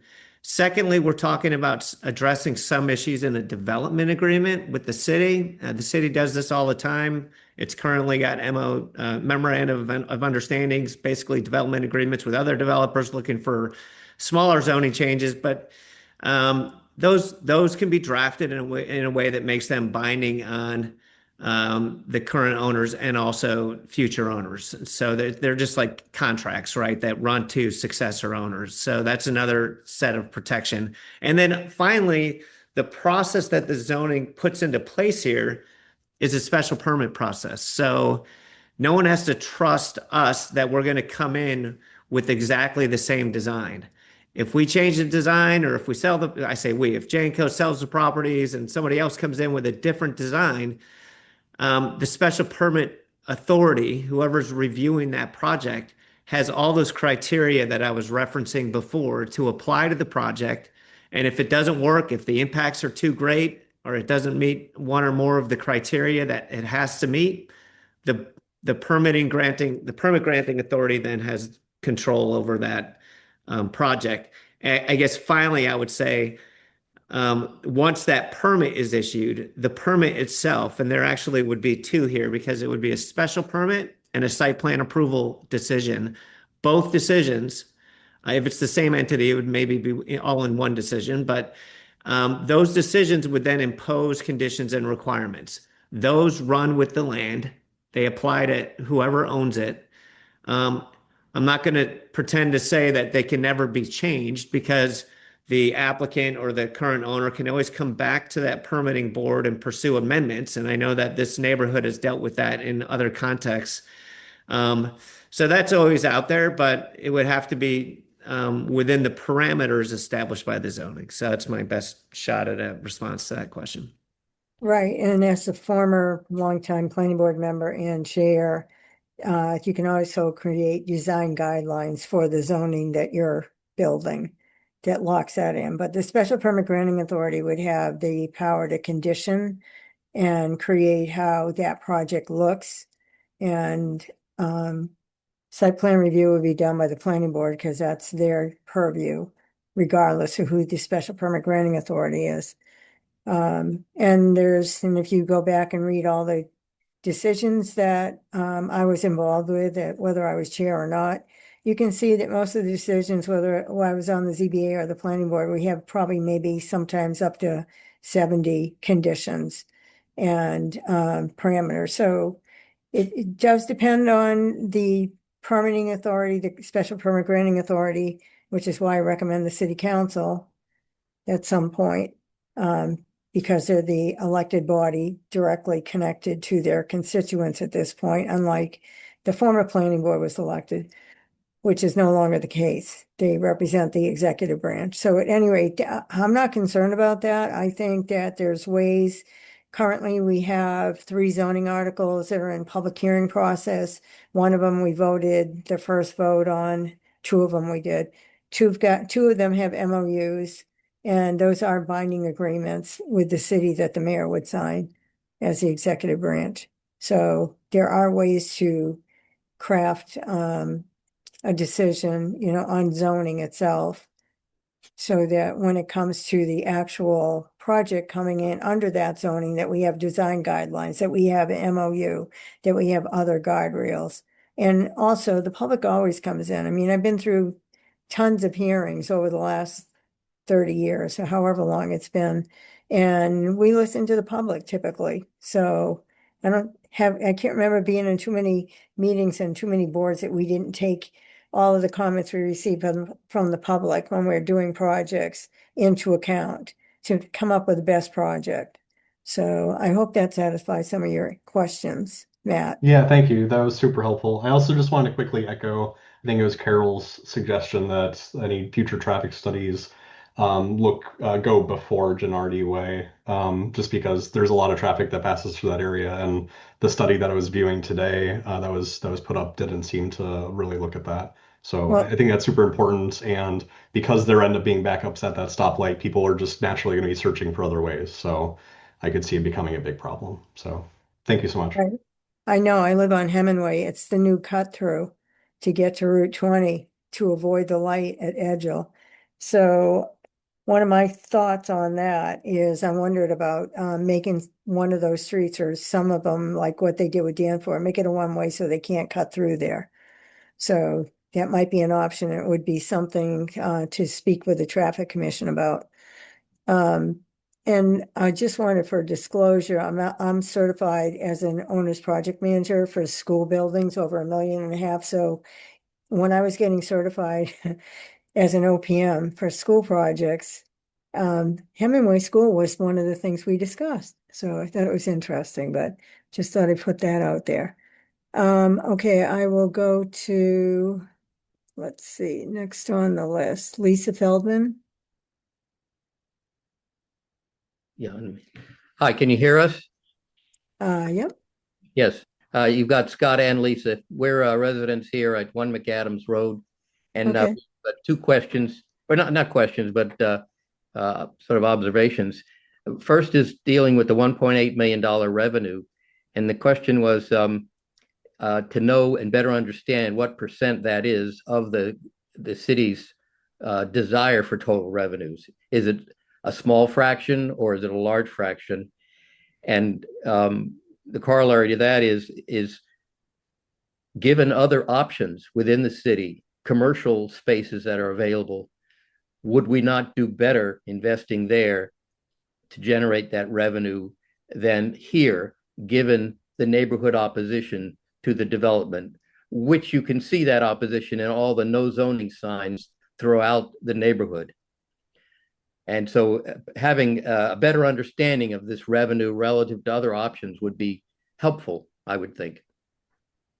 Thank you. Actually, we have the chair of the finance committee here that might be able to answer some of that question, but the one thing I will tell you from an economic development point of view, we don't have anybody coming down here to bust the door down to redevelop a lot of our properties. And so, and we also need housing. So we're trying to meet the two different demands, revenue increase, and we're trying to meet our need for housing at the same time. So this would be in addition. We still obviously, so this subcommittee has had the Claire Group in on Speen Street. So they're planning on redeveloping their commercial properties to change zoning. Shoppers World at some point is going to be redeveloping. We've had them in multiple times. Who else? We had somebody else in. So, Eagle Rock, Council on Eagle Rock, I'm sorry. So Eagle Rock's, Granado Apartments. they're in public hearing right now, but I'm thinking of other developments that we have coming down the road. Saxonville, we're planning on doing some zoning there to encourage redevelopment, but we have to take what we're available to. But I'm going to let the finance chair, who's a subcommittee member, Councilor Ottaviani, speak to that because he would know better, seeing that he's directly impacted by being the chair of finance.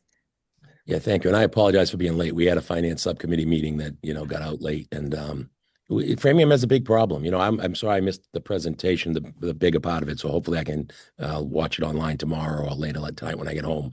But perfect example, the Staples concept project up in 990. They paid $90 million for it 4 years ago. It's on the market today for $40 million.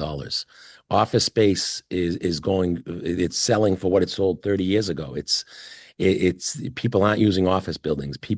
Times have changed, and I hear the concerns of all the neighbors, and I'm concerned also. I want to see something done, and I want the neighbors to be happy, and that's the most important thing. And these folks seem to be wanting to work with the neighborhood. I've listened to my fellow councilors. I saw Ms. Feeney comment about trails and, expanding trails and, thoughtful conversations and getting the direct abutters involved. And that's what it's all about. This site never was a site for 1,000 or in the MBTA, maybe zoning. However, it is something that's going to be done here. And we all know that. So I think this is an opportunity for the neighbors and everybody to listen and hear everybody's thoughts and know what the options are. A year ago, there was talk about a commercial use over here. I think they met with Mr. Sarkisian. We all heard it through the grapevine. It was like an assisted living component or independent living, but they needed some height variances. I think that was going to bring in $3 million, but Saki said the neighbors were against that. So it's time for everybody to hear what the options really truly are. We need for sale housing. People can't sell the homes they live in, make a lateral move. Unless you want to go to a Chapel Hill. The housing isn't out there. Half a duplex in Framingham on Kendall Avenue off of Beaver Street, $750,000. So I want to hear the discussions. I think this is an opportunity for the neighbors and the city to hear about economic development, what's possible, and what's not possible. And there will be something here. We all know that. And J and Co seems to be pretty reputable. First class folks. And, I want to hear the direct abutters, what they have to say, the neighbors, and hopefully we can come to some resolution. I think Council Long's done a really good job at getting this to a different point for us to listen to. And, I know Ms. Feeney, I see her hand up. We're going to get to hear from her. She's I know this is in the middle of different districts, but I think it's spot in her district. She's a big trails advocate, and she's got, she's a thoughtful neighbor, and she's got concerns, and hopefully everybody's concerns can be addressed and we can move forward and do something that's good for the city as well as for the neighborhood. So I'm here to listen, and I apologize for being late because I know this was very important. But the finance subcommittee, we're laying people off and things are touch and go. So that's why I was late, and I apologize, Council Long, for being late. I'd like to get back to the issue of how the presentation of the traffic study left out the components of McAdams and Livoli. Can I hold on a minute? So the traffic study, these studies that they're presenting are just preliminary. So, and this is I'm just here to say that no one has addressed the mitigations. Just one piece you did, Ms. Long, say about making Gennardi one way. Right, wait a minute, Lisa, let me just explain to you. So when you do zoning, we're not talking mitigation. Mitigation occurs when a project actually comes in. That's when mitigation occurs. The planning board or the council, whoever the special permit granting authority is, has all the power because any project that comes in is subject to mitigation. So all those impacts will be borne by the developer, not by the city, but by the developer. And I understand down the road as years go on where, we maintain the roads and infrastructure. But as far as the initial impacts, land disturbance, stormwater, everything that goes with that, that's borne by the developer. And they have to come up with additional studies when it goes to actual planning. But in the meantime, this J&Co is willing to do more comprehensive studies. They've said that they are willing to give us consultants that represent us, not them, as has been pointed out, which will happen anyhow if this ever gets to a point where it does go to zoning and it gets approved and it goes to a project. The planning board or whoever would have their own consultants that would be paid for by the developer. So the developer would have their consultants, the planning board would have their own consultants, and that, these hearings go on a long time. I can think of 10 I'm years being that we talked spent at. on Millwood. I'm What? I'm being talked at. Instead of having the conversation that Mr. Ottaviani said, the conversation really should be about the nuts and bolts. In mitigation, you're talking just several tools. You're talking about making roads one way, putting in speed bumps and traffic lights to mitigate all these impactful things with cars. And what people are not hearing is that even though you have age restricted units going in, these people have support staff coming and going all day. So you're not really capturing the numbers on the traffic study. I would like to see an honest conversation that talks about the nuts and bolts of impact. Thank you for listening. All right, thank you. Steve Kruger. She made me muted. No, you should just leave everything alone.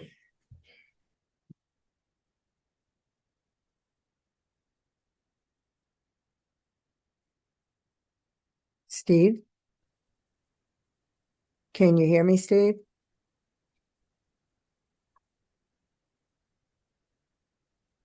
Hear me now? Yep, now I can hear you.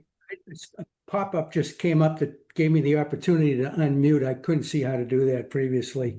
That's okay. Thank You got it. Councilman, for the opportunity to speak. You've talked about two motivations for wanting to move forward with this project. One of which is the need for housing. And I'd like to challenge that a little bit with some data. Framingham already has, of all the surrounding communities, that would be 7 other communities that surround us. Framingham already has the highest population density of any surrounding community. In addition, the population increase in Framingham from 2020 to 2025, the most recent estimate, shows that the population of Framingham in the last 5 years has increased by only 659 people. The MBTA Zoning Act forced us to modify our zoning to provide for another 4,300 units. At the rate that population's been increasing in Framingham, that's like 30 years worth of population increase that will be accommodated by the MBTA Zoning Act increase in potential housing. And another factor that I think is relevant here, Framingham already has, of all the surrounding communities, the lowest percentage of owner-occupied housing units. We're at 55%. Sudbury, which is the highest, is 92%. Marlborough, which is next, is 57%. The average of the other surrounding communities is in the 70s, and we're at 55%. There are multiple studies that show that crime increases with the as percentage of owner-occupied housing declines. And so one of the impacts, from having some additional rental units here that wasn't mentioned at all is the potential impact on the crime rate. That might be minor, but it's still, I think, a consideration. Anyway, so what that says to me is, at least from a population, the need to provide additional housing, we should be trying to minimize there's no real need for us to be trying to maximize the number of units we put in here other than to line the pockets of the developers. It seems to me that if we wanted to have something go in there that is more likely to meet support from the surrounding community, it would be something like Northside Meadows or Millwood, something that's entirely owner occupied, all entirely age restricted. There'd be no impact on the schools.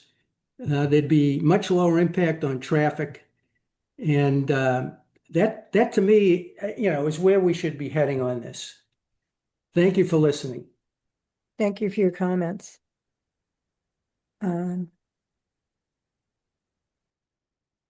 Counselor Feeney, I'm going to allow you to be next. Good evening, everyone. Good evening. Thank you, Madam Chair. Good evening, Councilor Ottaviani and Councilor Lombruno. Good to see you on Zoom. And thank you, Councilor Ottaviani, for always giving me a shout out about my love of trails. I always appreciate it. So really, my big thing about this project since day one, before I became a councilor, is about listening. And first, I do want to say to Jay and Co. and to Mr. Roloffs, I appreciate the changes that you have made to this project over the time, bringing down the number of units and listening to about buffer zones, etc. However, we're not finished yet, and we're just only at the beginning, and we have a lot longer to go. So, a couple of things. One, when we do the traffic study, I just want to echo that it does need to be broadened to Gennardi and to Livoli and McAdams, so that we get a broader picture of really what's going there. And Councillor Long, I kind of was chuckling to myself here because I was thinking about what would a one-way look like in that neighborhood to help with traffic. And that is something I'd like to explore with the neighbors in the future. Secondly, about the park. And Mr. Roloffs, we've had these conversations.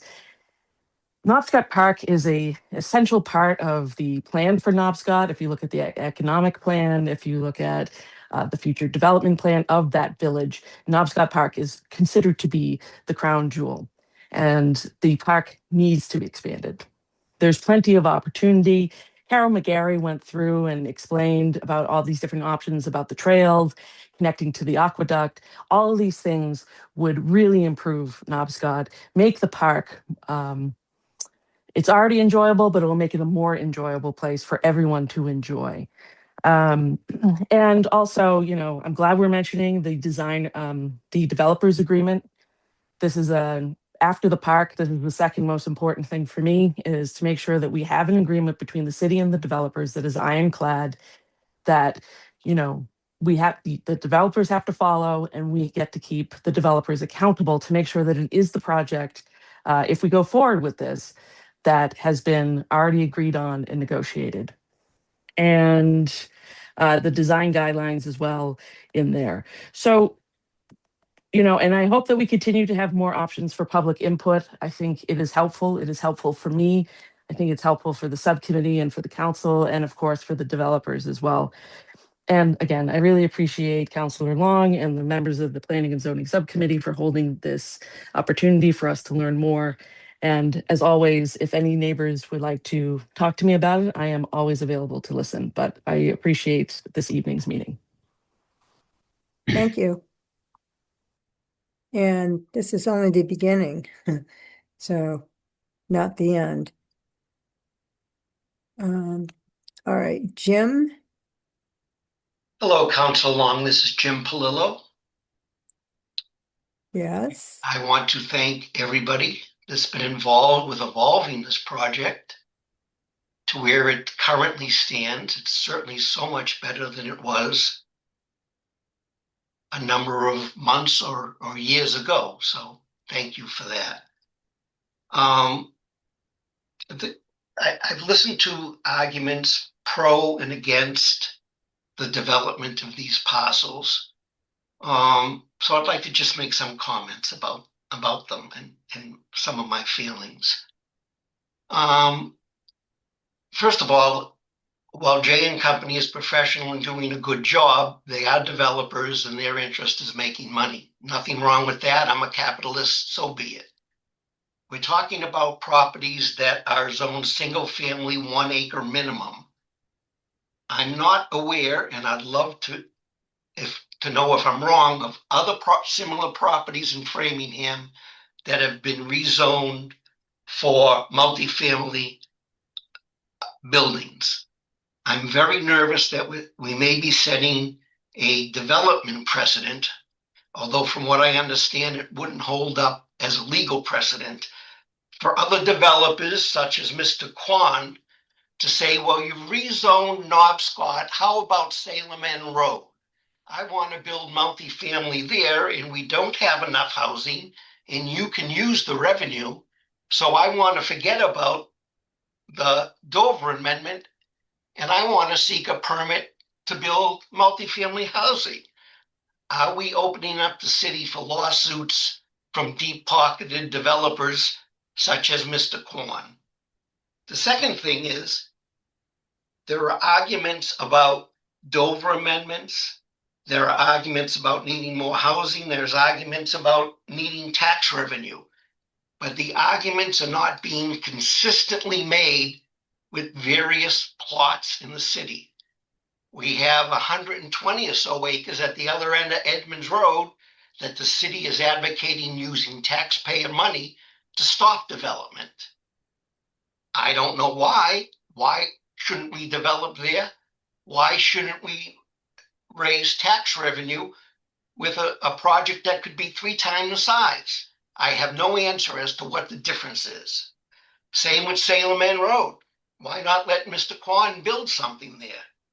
So that's some of my biggest problems is consistency. If it's good for Jay and Company, why isn't it good in other places? Can't the state, yes, is pushing for more and more building. Cambridge has already outlawed single family zoning. Are we going to follow that path? Is this the beginning of that path? Can Carol McGarry take her single family home on Edmonds and put in a permit for cluster housing because we're going in that direction? I'm just asking for some consistency and forward thinking, not for this one project, but what is the ramifications and the precedents we may be setting? Mr. Roloff, I appreciate the good work that your company has done in scaling down the project. I agree with Mr. Kruger. It would be much more easy to swallow if it was all ownership, condominiums as an example, which people can afford maybe $500,000 for a apartment style condominium unit. Those are my comments. Thank you. Thank you. Councilor Ottaviani, you wanted to say something? Yeah, I put my hand down because Council Liam Bruno hadn't talked yet. Do you want to call on her first? Oh, And then sure. Councilor Bruno? I'll yield to Ms. Liam Bruno. Janet? Unmute. You're muted. Technical difficulties from Council Liam. Yeah. So do you want Phil to go? She's talking. I think she thinks she's talking. J-Lo. Okay, there you go. my whole bar that had mute and all that stuff was gone. It was like I had just 2 dots, and I'm like trying to find it. So anyway, sorry about that. It just disappeared on me. Maybe it's a thing tonight. But I want to really thank these guys for coming in, Jeff and the team, for, talking to the neighbors. I think that, and it's good to see so many on, and it's good to have input, from many of them, and, to see, Mary Kate from the, it's her district, we cover it a little bit, obviously because we're at large, George and I, but, it's her district that she lives, actually in. And, I know that, there's just the way the whole thing, you were right, Christine, the way it started out, it started out, not the way we would ever have wanted to, with the signatures, and then rolled into the MBTA, and then it just, all it did was lead a narrative to go in a direction that really it shouldn't have. And I think that I don't blame the neighbors really at all to, be completely against anything, because they didn't trust any of us. And I wouldn't blame them, in the least. I mean, I would read the stuff too, and I'd be like, and I knew a lot of it wasn't a lot of it was incorrect. So I give the neighbors a lot of credit for, kind of sticking with us. And this is a conversation, because I think we're at the point now that we see what's going on in the state. We saw the ADU. We're hearing, about lowering the threshold for, majority, supermajority, just a majority. We're hearing things that they want to do with the special permitting.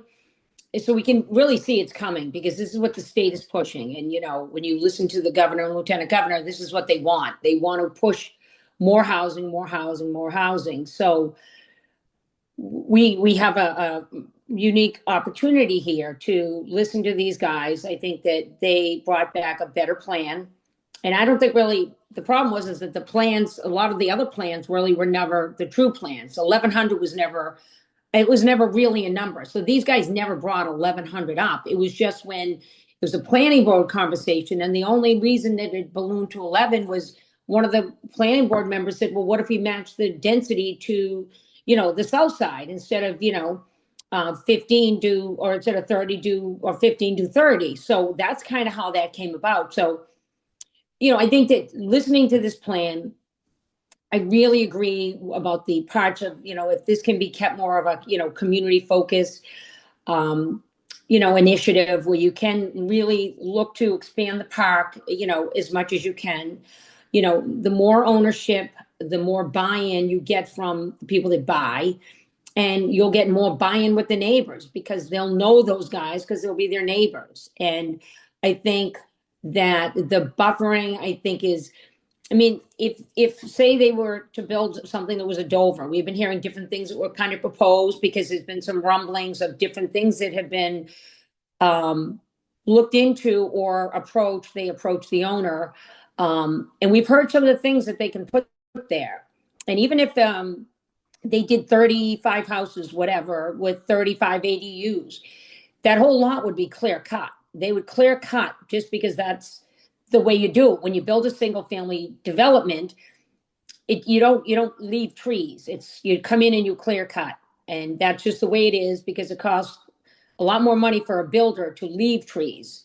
So I think that, the aesthetically laid out, extra buffers, I think the fact that they would leave so much woods behind in between the houses, I can see why some of the abutters are starting to, get a little engaged with this, because, having somebody 30 feet off their back lot.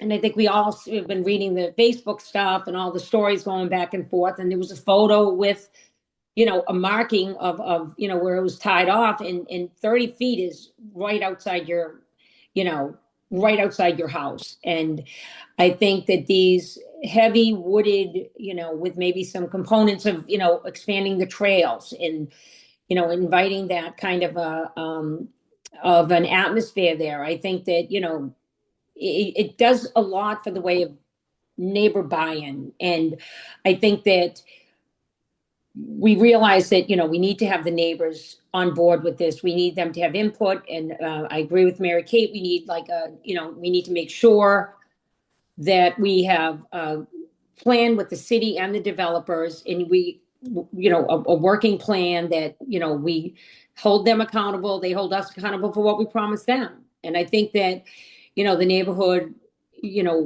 it's better for the neighborhood. And we've seen things, in Knobscott, they were promised that third right-hand turn lane. Never happened. And that was on I don't know where the disconnect came between moving the chapel And somehow that was the trade-off that was completely disregarded. And I would say that if we had a third right-hand turn lane there in Knobscott, that would alleviate a ton of the backup that we get all the way up down Edgel, all the way, past Frost and, past to McAdams, and even further down. So I think that, trust is something that's earned. And I think that, continuing to have meetings like this where you can bring the neighbors along, and it doesn't mean it's going to happen, but I think that having the conversations, putting it out on the table, getting the buy-in and getting a consensus, that's not going to please everyone. But the alternative could be something that people don't want to live with. And I think I like this point that we're at. And I think that, I would be willing to hear what the rest of, the folks on the call would, on the Zoom call, if they have any more, thoughts, but I do like some of the stuff that they brought up. And, I just wanted to share that, my thoughts on it.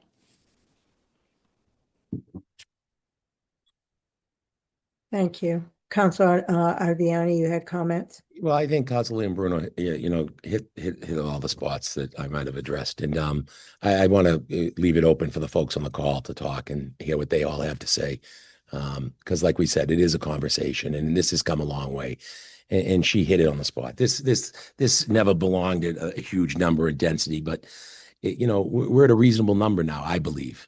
And, those MOUs, we're doing one with Clark's Hill. We're going to, if we get to the Eagle Rock and different things, and, the mayor signs them. The city solicitor told us they're binding. We want this to be binding. What the plan they present to us, and I've seen some of the Facebook comments, we want to know this is what they're going to do, and this is what we're going to get. And whatever it takes to lock that in, that's what needs to be done, like Councilor Bruno said. And that's why you have a memorandum of understanding. And, like I said before, we're dealing with a developer that, if you do your research, they are a class. J&Co is a class operator, and they've got a lot of money. And I know people are like, Mr.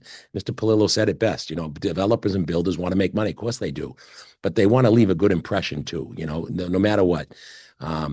Good developers do good work. Bad developers do bad work, and we've seen that. And Millwood has rental units. People buy them for investments. That was my brother-in-law's project, and he had Brendan Giblin build them. I was soon to be my ex-brother-in-law. We'll clarify that, but it just people rent units out. People do that, and Framingham has cut. When you hear about affordability, there's no such thing as an affordable unit.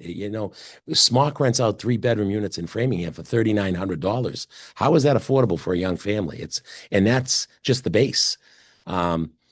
I like the idea of a building like a Chapel Hill model, not as tall as Chapel Hill. Don't anybody get upset with me, but a 4-story building that has an elevator.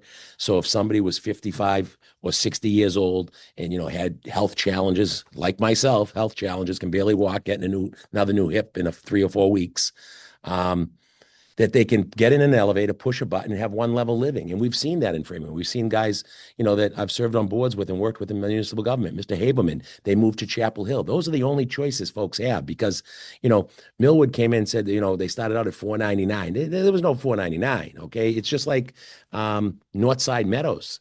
Half a duplex is $1.5 million. All the credit to them. The beautiful Fafford estate was all zoned 1 acre. And, they're doing what they're doing up there, and they're doing a tasteful project. And Millwood became tasteful. It was very tasteful. You know what I mean? But they're different than this. This is a larger property, more buffers. It's a work in progress. But I think I said it before, to hear from the neighbors, to hear from, Councilor Feeney and you, Councilor Long, this is your neighborhood. You live right across the street and Councilor Feeney down the street. These are your districts. I'm in District 6, Janet's in District 6, George is in District 6, but, I'm up in that neighborhood. I'm a Framingham guy, and I just want to reiterate what Councilor Feeney said. I moved 1.25 miles my entire life, okay? Russell Road to Salem End. And I chose to live in Framingham and raise my family here. My daughter was educated here after St. Bridget's. She was, went to St. Bridget's, and she got a great education in the Framingham Public Schools. But if you look at Fox Creek and you take the data that Saki gave us, there's only 3 kids in the school system at that Fox Creek, or I might be calling it the wrong name, but Fox Hollow or whatever it is. And 2 are already in our school system. And you need people want to go somewhere, and have the one level living. But Chapel Hill's nice, but it's the pink. Unless they've been redone. When Andy Lane built them, a friend of mine lives there he's in a 1970 unit because he needed one level living. He's got a 2-bedroom unit. 1 bedroom's an office, but it's pink, green, and light blue tile. Those were the colors, and that's what's still up there. The majority of Andy Lane's condos. So I think something new and something nice would be good. But like we said, we want the neighbors to be happy. I like the over 55 restriction. You don't have kids in the school system, and that's we're seeing mass exit. The schools are down almost 800 students. I've known Herb Chase in a long time. I've worked with Herb on a lot of items. Hoops and homework was his dream. Council and Bruno and I in the back row of town meeting, we got that first 80,000, and then Herb took it to a new level. And I respect Herb Chase. And we've had some differences of opinion over the last year and a half or so, in the mayor's race and some different things. But I listen. I'm a phone call away too, just like Councilor Feeney said. But, I'm an open book. You got my number. Anybody can call me. They can share their thoughts with me, and I'm open to listening. And I always have been. And like I said, I chose to stay in Framingham. I'm here till I die, and I'm not going anywhere. So it's just that's the way it is. So I want all people to be happy. I want them to be satisfied. I want a binding agreement if we get to that point that holds everybody accountable. So the development team knows what's expected of them. They know what's expected of the city. And, people get upset when you say, I'm going to build this, and then they build something else, and it's totally different. That MOU will prevent that. And it's signed by the mayor. It's authorized by the city council when we get to that point. And it's something that we can hold everybody accountable and, verify or trust and verify, like Herb said, that comment. Yeah, you need, it's good to trust people, but, checks and balances are very important. And I think this has come a long way. That's the best way to put it. I think Council Long, I saw some comments, she was against this in the MBTA zoning, but this is totally different. This is a different animal. And Janet hit the nail on the head. This isn't 1,100 or 1,200 units. Believe me, I think it's a much different project. And I actually like where we're coming, what the point we're at this stage of the game. So that's all I have to say. And Council Long, thank you for doing all you did to get us to this point. And also, Councilor Feeney for opening up the lines of communication with you in that neighborhood. So thank you. Yes, thank you to all the counselors who are on this call. I don't really have a lot to add. I just, this will be continued. We'll have another meeting and we'll start looking at zoning. But I want to encourage the neighborhoods and the public to come in and bring their comments and discussion. This is pretty much at the point, the same thing. A lot of you may or may not remember when we did the redevelopment of Knobscott Plaza, how long that went on and the amount of public meetings we had and comments and questions. And that went on a very long time. So changing zoning isn't something that happens overnight. We worked with the developer for Clarksville and Eagle Rock for almost 2 years before it got to public hearing. So not to scare you guys, but it's a long process to get to where you want to get. And Mr. Chasen, do you have a new comment? Because if it's not a new comment, whoops. I don't know where he went. Oh, well. Long, I just have one more statement. Do you think because of the involvement with all these neighbors and the large group and the people that have got their eyes on this, do you think we should have a discussion in front of the full council? Do you think we should be, there's only 3 of us here. There are 3 city councilors and we've got Ms. Feeney, who's one of the reps of the neighborhood. But do you think the discussion should be in front of the full council? We saw, what went on with Clarks Hill. We've seen what's going on with Eagle Rock. And it's in front of the full council so they could hear all what's going on. And then, we could see what direction we're going in. I say it all the time. You're the expert. I've been on zoning board for 21 years and city council 7, but you on zoning board, planning board and everything. But, maybe, to have them talk in front of the full council and present in front of the full council and we could see where this is going. I don't know what your thoughts are on that, but I thought, it might be a good idea to have 11 of us all listening, hearing and see where this is going to go. Well, I don't know. I agree with that. I agree with that when it gets to that point. I just don't think there's We haven't looked at any zoning. We don't know what it is. We haven't reviewed it. So what are we bringing to the council? I just thought a continued discussion, we'd start with the Yeah, but continued you need to discussion. have more, in my opinion, just from my knowledge of how this stuff works, bringing this in at this point, there's really, you don't have anything to bring other than a Okay. bunch of comments and Concept. Okay. concepts. So I would rather have the subcommittee continue to look at this and now actually look at the zoning. And then, after a few meetings with the neighborhood and with us looking at zoning, and I can look at stuff and work with Jeff on comments I have, because I haven't really looked at it because I felt there was no reason to look at it if we're not going to get beyond a concept plan. Okay. So I feel personally comfortable enough with at least advancing to looking at the zoning. And then after we do that, then we can go to the full council and then see if there's an appetite to keep this going. So if that's where you're headed. Well, I just thought, yeah, because of what we've seen with Eagle Rock and, it was one way, then it went another way with for sale units, then not for sale units.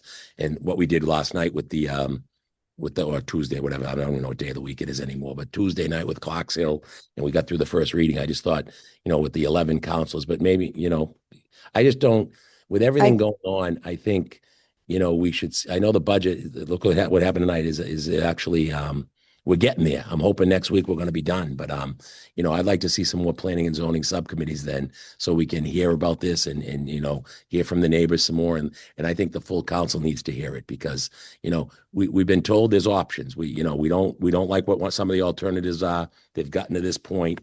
I just don't want to see us lose an opportunity to hear from everybody and be able to do the right thing. That's all. Yeah,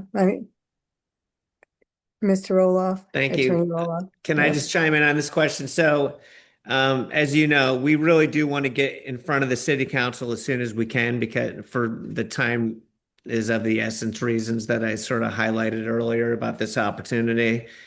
So we have submitted a set of zoning provisions. If you haven't had a chance to look at it, we're asking you to sponsor it. Obviously, you need to look at it. I guess I'm just urging the subcommittee to do what you can to expedite getting the zoning provisions into a shape that you're willing to sponsor, which will then get it in front of the full city council, even if you still may be considering revisions to it, right? Like we know once we get to the full city council, even if you're completely 100% okay with it, they're going to have their own perspective on things. So once we get to the city council, they're going to refer it right back to the subcommittee. Right. And a lot of And to these the issues planning can board. be And to the planning board. Yeah. can be discussed then. So I don't want to burn too much time in this. We're still in an outreach capacity. We haven't even gotten into a formal process yet. I want to get into the next layer. Not in a way, I'm not trying to pin you down to the zoning provisions, even if those are what you're sponsoring. I had the mayor of Amesbury sponsor some zoning a few months ago, and she opposed it. But she wanted to open up, she sponsored it in order to facilitate a public process related to those provisions. So I'd like to get to that. And I know Janko wants to get to that posture as soon as possible. Without hand tying any of you with respect to the zoning provisions that we've drafted. Take a look at them. Let's have a discussion on them, but I'm urging you to get it in front of the full city council as soon as we can, even if you're going to have further changes to it. Yeah, well, I understand that, but I think none of us have you looked at, none of us have really reviewed it. No, I was waiting for tonight, but I'd be happy that, next week, city council, this finance subcommittee, we're going to meet Tuesday and Thursday. So, and then, in a few weeks, I'm going to be laid up, but I can do Zoom calls or Zoom meetings. But yeah, you and me maybe have both. a Wednesday meeting or something. If we could get a meeting on the books for next week, Council Long, you're in charge of picking them. But Tuesday and Thursdays are tough because we're going to do finance subcommittee Tuesday and Thursday. So if you wanted to schedule one to make it good for me, anyways, would be Wednesday night. Does that work for you, Janet? Or Monday. Well, it's probably too late. You can't post Monday. It's too late to post the meeting for Monday, but we can do it for Wednesday. I'm good. Okay, so that's what we'll do. And we'll have, hopefully can hear from all the same people again and some new Right. input, some information, but at least we're moving it forward. So, and by moving it to the full city council doesn't necessarily mean we all agree with it at the time, like Councilor Roloff's, Attorney Roloff, he is a councilor, but Attorney Roloff said, but at least it gets it out there for the whole council to see. And then I know you'll send it to the planning board, and then it comes back to our committee again. Right. But I really think that, Well, that's once you advertise it for public hearing. right. But they're going to have a recommendation, but we're the ultimate, we decide, Right. we get to vote. Right. It doesn't mean The it's going to council. be, it's going to happen. It just means that I agree that putting it, not to rush it, but just to get to the next level. It's sort of like the budget last night, or whatever night we did it, vote on it just because otherwise you just want to kind of get it in front of everyone. So I would support that. And again, it doesn't mean it's being sped up. It doesn't mean that it's just starting the process without, elongating, the early on conversation because, there's still a lot of moving parts with the other property. So I think that, you need to at least know if it's something that's going to, move forward, to the next level to just have the discussion. So, and if it isn't, you'd probably rather know now than, sooner than later. So. Yeah, 4 years later. I know, right? Yeah, we have a couple more people that want to speak. Gail? Hi, everyone. Thank you for taking my comments. I have a concern about the ledge on the property. I remember when the School for Autistic Children was going to be put there and there was some blasting done. People's homes were affected. There were walls that were cracked. Is there any mitigation for anybody who's affected by that? Yes. So, So- because so I live on blasting- Edmonds. We could hear it up here. We could feel it up here, further up Edmonds. Yeah, well, I'm on Hemingway and guess what? I could hear it and feel it down there too. Yep. But typically, so when a project is in front of the planning board or whoever the special permit granting authority, there is a provision in every single one, at least on the planning board, one of their conditions all concerned with blasting.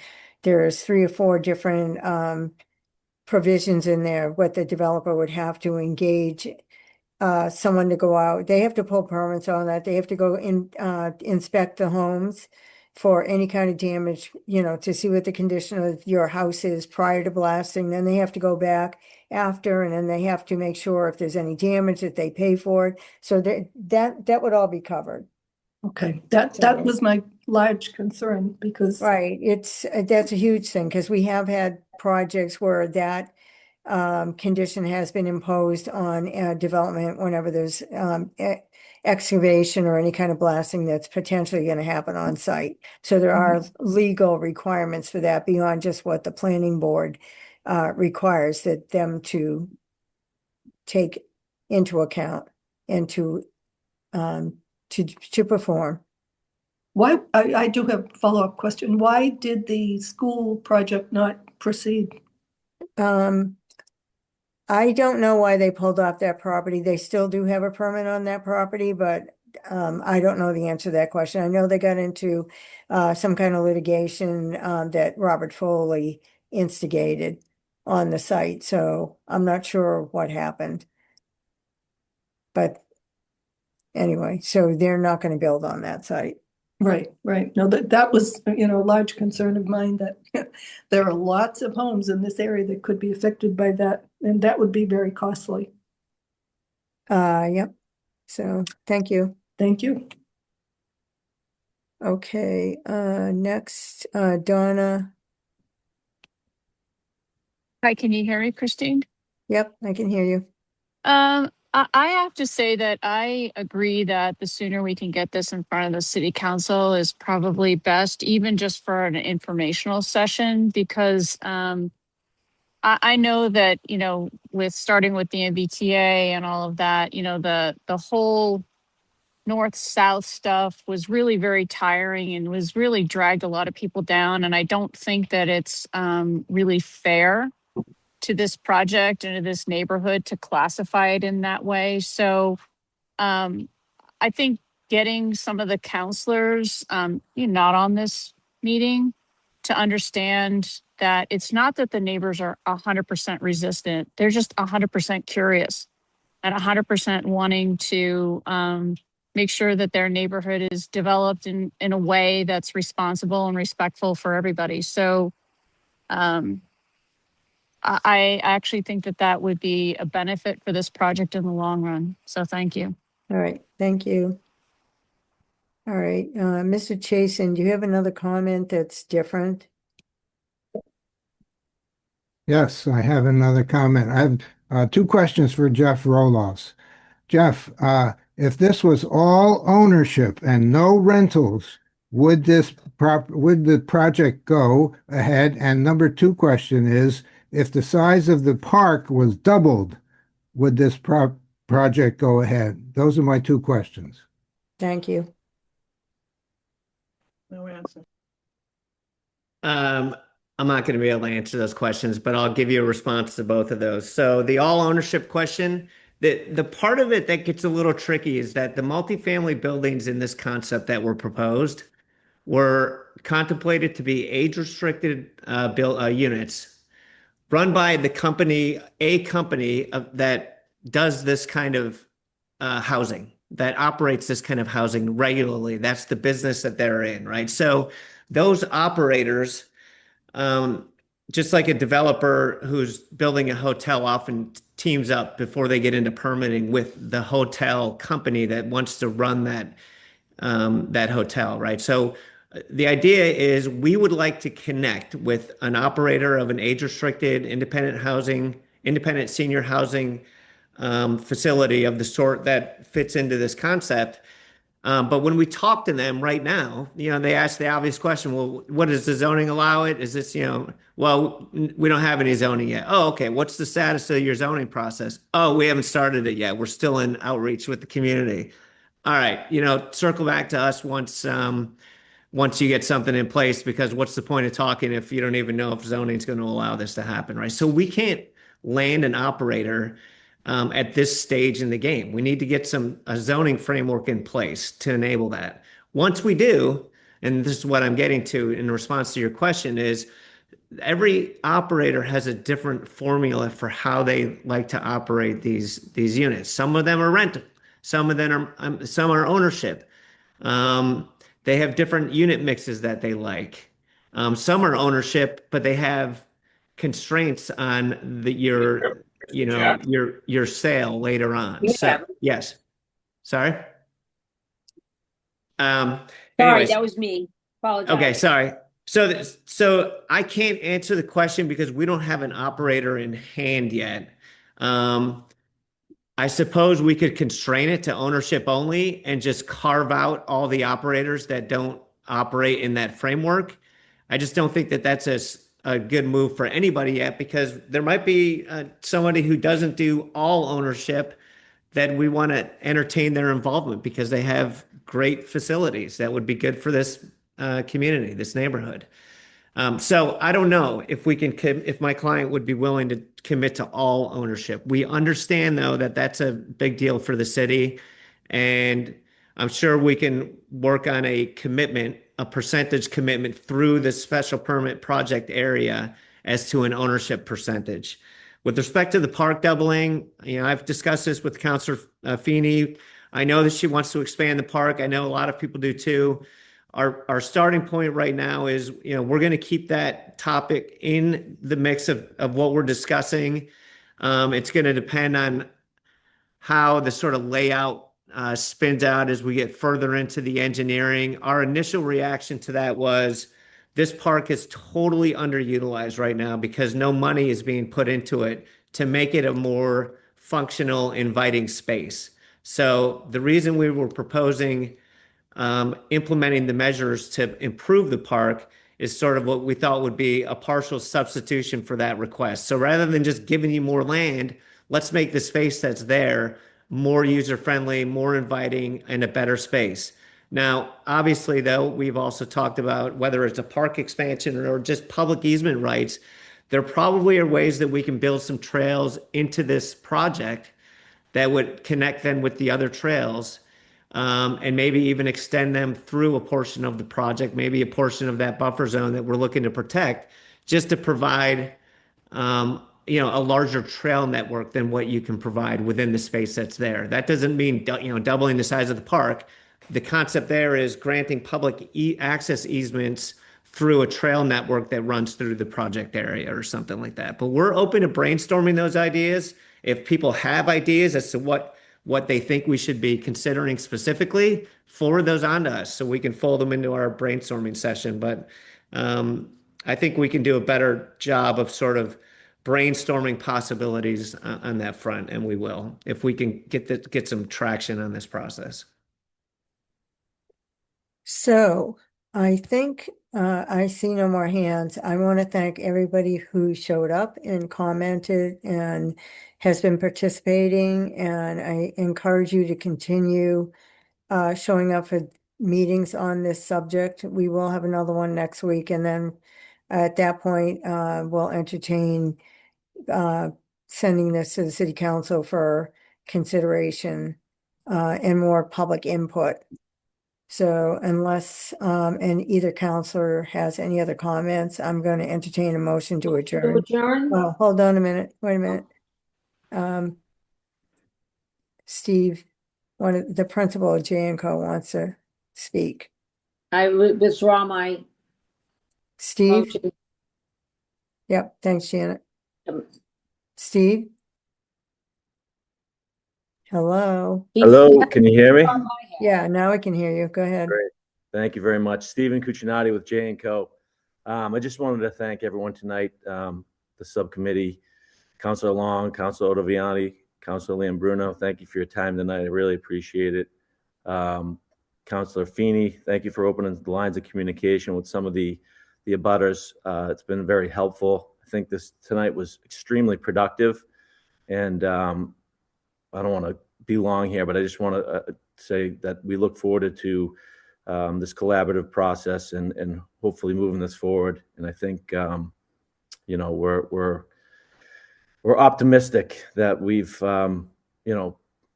made some changes, we've listened, and like I said, we're optimistic that we can work with everyone and achieve something that makes everyone happy here. So thank you very much again, and look forward to the next one. All right. Thanks, Steve. Thank you. Thanks. All right. All right. Now I'll take the Motion to adjourn? Do you have a second? Second, absolutely. Yeah. All right. All those in favor, Councilor Ottaviani, Yes. Councilor Lambruna, Yes. Councilor Long, yes. We are adjourned. And again, Thanks, thanks everyone. everybody. Thank you, Thank you, everyone. everybody. Thank you, Thanks. Council Long. Thank Thank you, you. Janet. Bye-bye, guys.